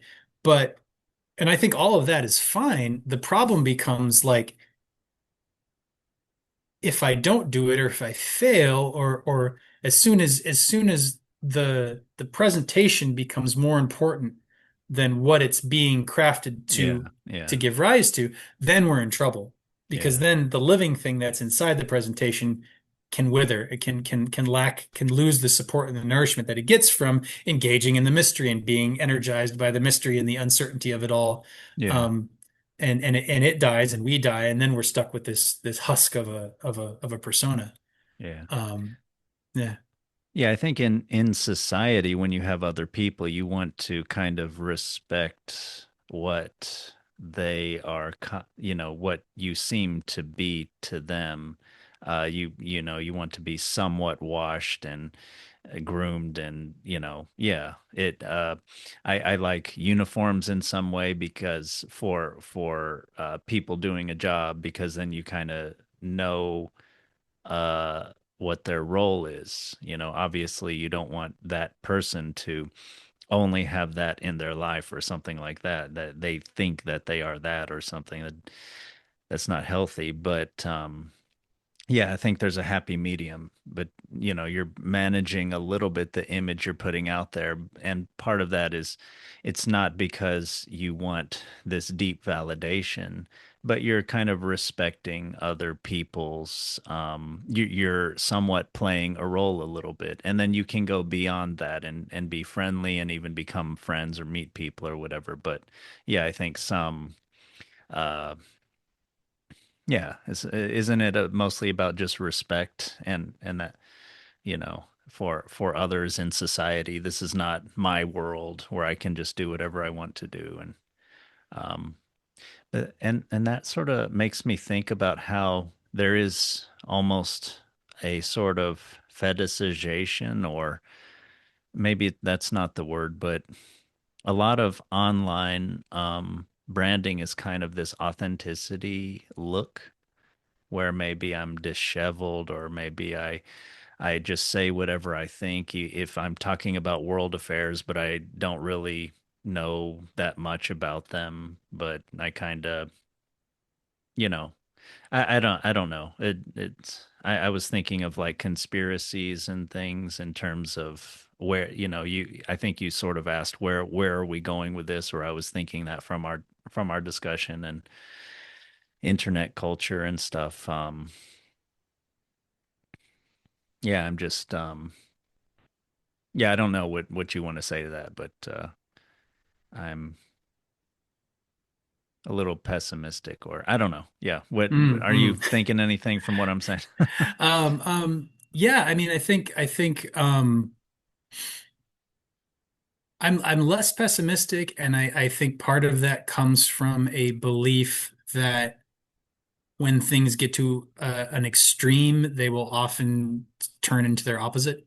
Mm, Sometimes you only know the good by having experienced the bad. mm, I mean, it's a bit of a Hail Mary pass at this point, but fingers crossed it works out. But I think there's something about human nature that these realms that we're talking about are so miserable. How are we going to be comfortable living in them? We're not really. mm. And when stress is put upon a system, the system will discover resources it didn't know it had. Yeah. Yeah, I think that's a So good way of putting it. thank you. Thank you. That's kind of my hope as far as the pessimism goes. But um, I think when it comes to like the happy medium, one of the things that we need is allowance and forgiveness and Mm, sort of an acceptance of our own mediocrity or mm, our own imperfection. Really, I won't say mediocrity because that implies sort of a bland middling. And I'm like, no, mm, sometimes we're great, sometimes we're terrible. And like we, ah, I think one of the faults in the internet thing that we're talking about, this sort of online society, social media thing, is like we've somehow developed a link between if we craft our brand correctly, we will be safe. We will mm, belong, we will be validated. mm, There's there's a sourcing of some esteem there, some sort of validation of us Mm, that we don't actually need. Like mm, we've mistaken the image for the source. How do I say this? And so the middle ground is the allowance of like, oh, like the image isn't necessary. The brand can slip, it can change. I don't, it's there to serve me as an expression, as a creation, an artistic thing. mm, Um, it's fun, it's enjoyable, like, but as soon as it solidifies into something that I have to maintain, or I lose my belonging, I lose my security, I lose my safety, then we're in trouble. mm, Whether we're talking about like some high school kid who, if they don't post the right thing on their whatever account, like they're going to get bullied, or mm, we're talking about somebody who's got several million followers on YouTube, and if suddenly something comes up and they say the wrong thing, then they lose all of their wealth and their status and their fame, and they're mm, canceled or whatever, you know. mm, Or people are just like, oh, they're dumb, they fucked up, they're boring now. Audience mm, capture, you know, you mm, sort of like mm, then you yeah, have to perform for your audience because so much of your identity and your safety and security is built around the response that you need to make sure you're getting. yeah, If we can find ways of returning to ourselves something internal, that sacred pool of the divine inside of ourselves, as the thing that we can rest and be nourished by instead of being nourished by all these external reflections, mm, um, but also not take that as a, ooh, now I you know, not be Narcissus and see our reflection in it and think that yeah, that's what the truth is. um, the more of us who I think can do that and find some kind of genuine esteem or fulfillment that will allow us to go on social sites and present in ways that aren't, you know, perfectly polished. yeah, Or we fail or we look dumb, but we're trying and we're having like that was why I think like YouTube and social media was so good when it first came out, was everybody was doing that. Everybody was playing, they were experimenting, they were trying, they were creating, and the consequences weren't big because, like, what the fuck was a YouTube? Nobody knew what it mm, was. It's just some kids messing around with video cameras. And mm, so, like, that was when it was fresh and new. And then as soon as it becomes something that you can harvest esteem from, then it starts solidifying into something toxic. yeah, And if we can take that step backward and find it in ourselves instead, and not be caught in the externals, then I think that's where, and as the externals become more and more miserable, mm, we're sourcing less and less good things from it. At some point, somebody's going to be like, wait a minute, no. And I don't mean one person, I mean like it will happen throughout. And mm, ideally, like they'll turn towards something. And in fact, I mean, there's a lot of people, I think Vervaeke for sure, and other people that talk about like, oh, why is there this sudden resurgence in traditional religions? Well, yeah, it's because all of the things that reflect us are no longer, are we're realizing don't nourish us. The places we're looking for meaning and belonging aren't feeding us.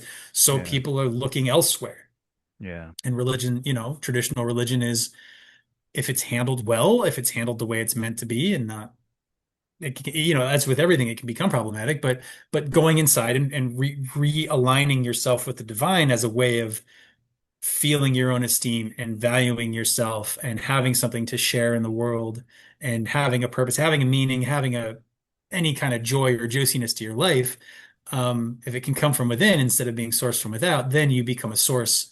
And you don't have to worry about it so much as long as you're allowed to make some mistakes, which religions aren't always the best at allowing you to do. But maybe we'll work on that bit. Yeah. yeah. I agree on that last part, and I think sort of the Eastern religions are better at that, and I hope we can. And this is Rousseau's sort of religion too. He kind of goes through how his sort of good version of Christianity, and he says, by the way, don't be intolerant. Like that's kind of one of the key kind of things. Like as long as you're not intolerant, things can, and some other things can go very well. You just don't want to get to a place where we have this deep communal connection with the divine, but then oops, we need to kick out the Jews because they're running the banks and blah blah blah. Yeah. Yeah. Yeah. Yeah. Yeah. Yeah. See, that's, yeah, that's the, the religare connection, the serving of the divine, the like, Mm, if you are genuinely connected to the divine and not just polishing a graven image of the mm, divine that you've created for yourself and you think it's pretty great and you're like, yeah, this thing that I've created makes me great and I'm great because of this thing. But if you're like genuinely connected to the divine, you realize that like everybody is connected to the divine. Everybody has the divine inside themselves, and there is no specific thing that guarantees connection or that guarantees exile from the divine. And mm, you just like most of the mystics throughout human history, you want people to have that experience. You want to share it. You don't want to force them. Um, and maybe that's, that's where you get into some trouble, but mm, it's already there. They just have to turn to it and see it. And you want mm, that for them. You want to be the mouthpiece of the divine in the world in such a way that it leads people back to the divine in themselves. mm. Yeah. You don't want to force people to worship your particular image because that's narcissistic. That's, oh, if I can make you worship this God, then that proves this God is powerful and I'm on this God's team, so therefore I'm powerful. And so it's all ultimately just coming back to trying to make yourself powerful. And you that then you're sourcing your safety and your belonging on whether or not this external thing is seen as valuable or invaluable that you've Hmm. identified with. You've put your identity in that and you're like, Mm, okay, that's whereas if you genuinely have some sort of relationship with the divine, you're taken care of and you don't have to, there's no need to force that on anyone else. mm, They will come to it in whatever way they can in their own terms. And if you're interested in it, you can try to help them.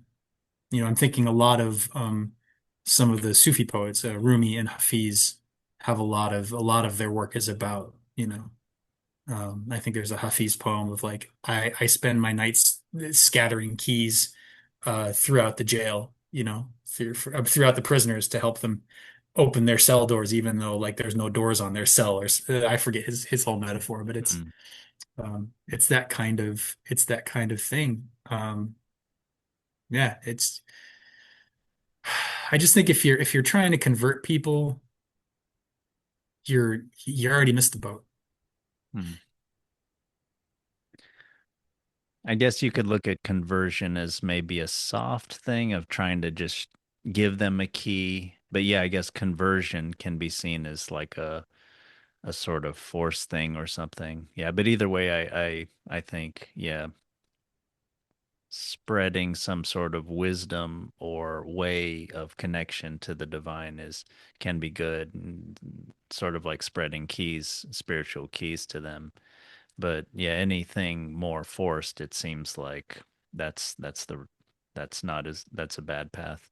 Yeah, it's like if you're not able to make enough of a prayer out of your own life, enough of a relationship to the divine out of your own life that people are inspired to do the same thing for themselves, and instead you have to use force in some way, that's not that's not going to work. You're not even ultimately converting them. You're just using violence to make them believe, say what you want them to say to prop up your own sense of superiority.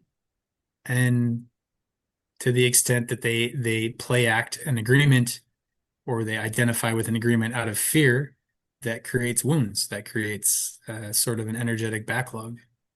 Uh, I'm getting Yeah. way out there now, so I'll stop.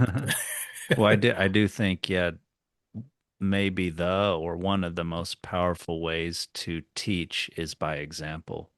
I Yeah. mean, I think we learned so much more that way, and there isn't the ego involved when the other person is telling us to do something or be some way, and then there's this sense of, okay, am I like obeying them and putting them in a superior position? But yeah, if you live by example, there isn't that ego part, and also they're by definition sacrificing and their offering, uh, by because they're not just telling others, but they're doing it themselves. So they're yeah. So I agree with that. Yeah.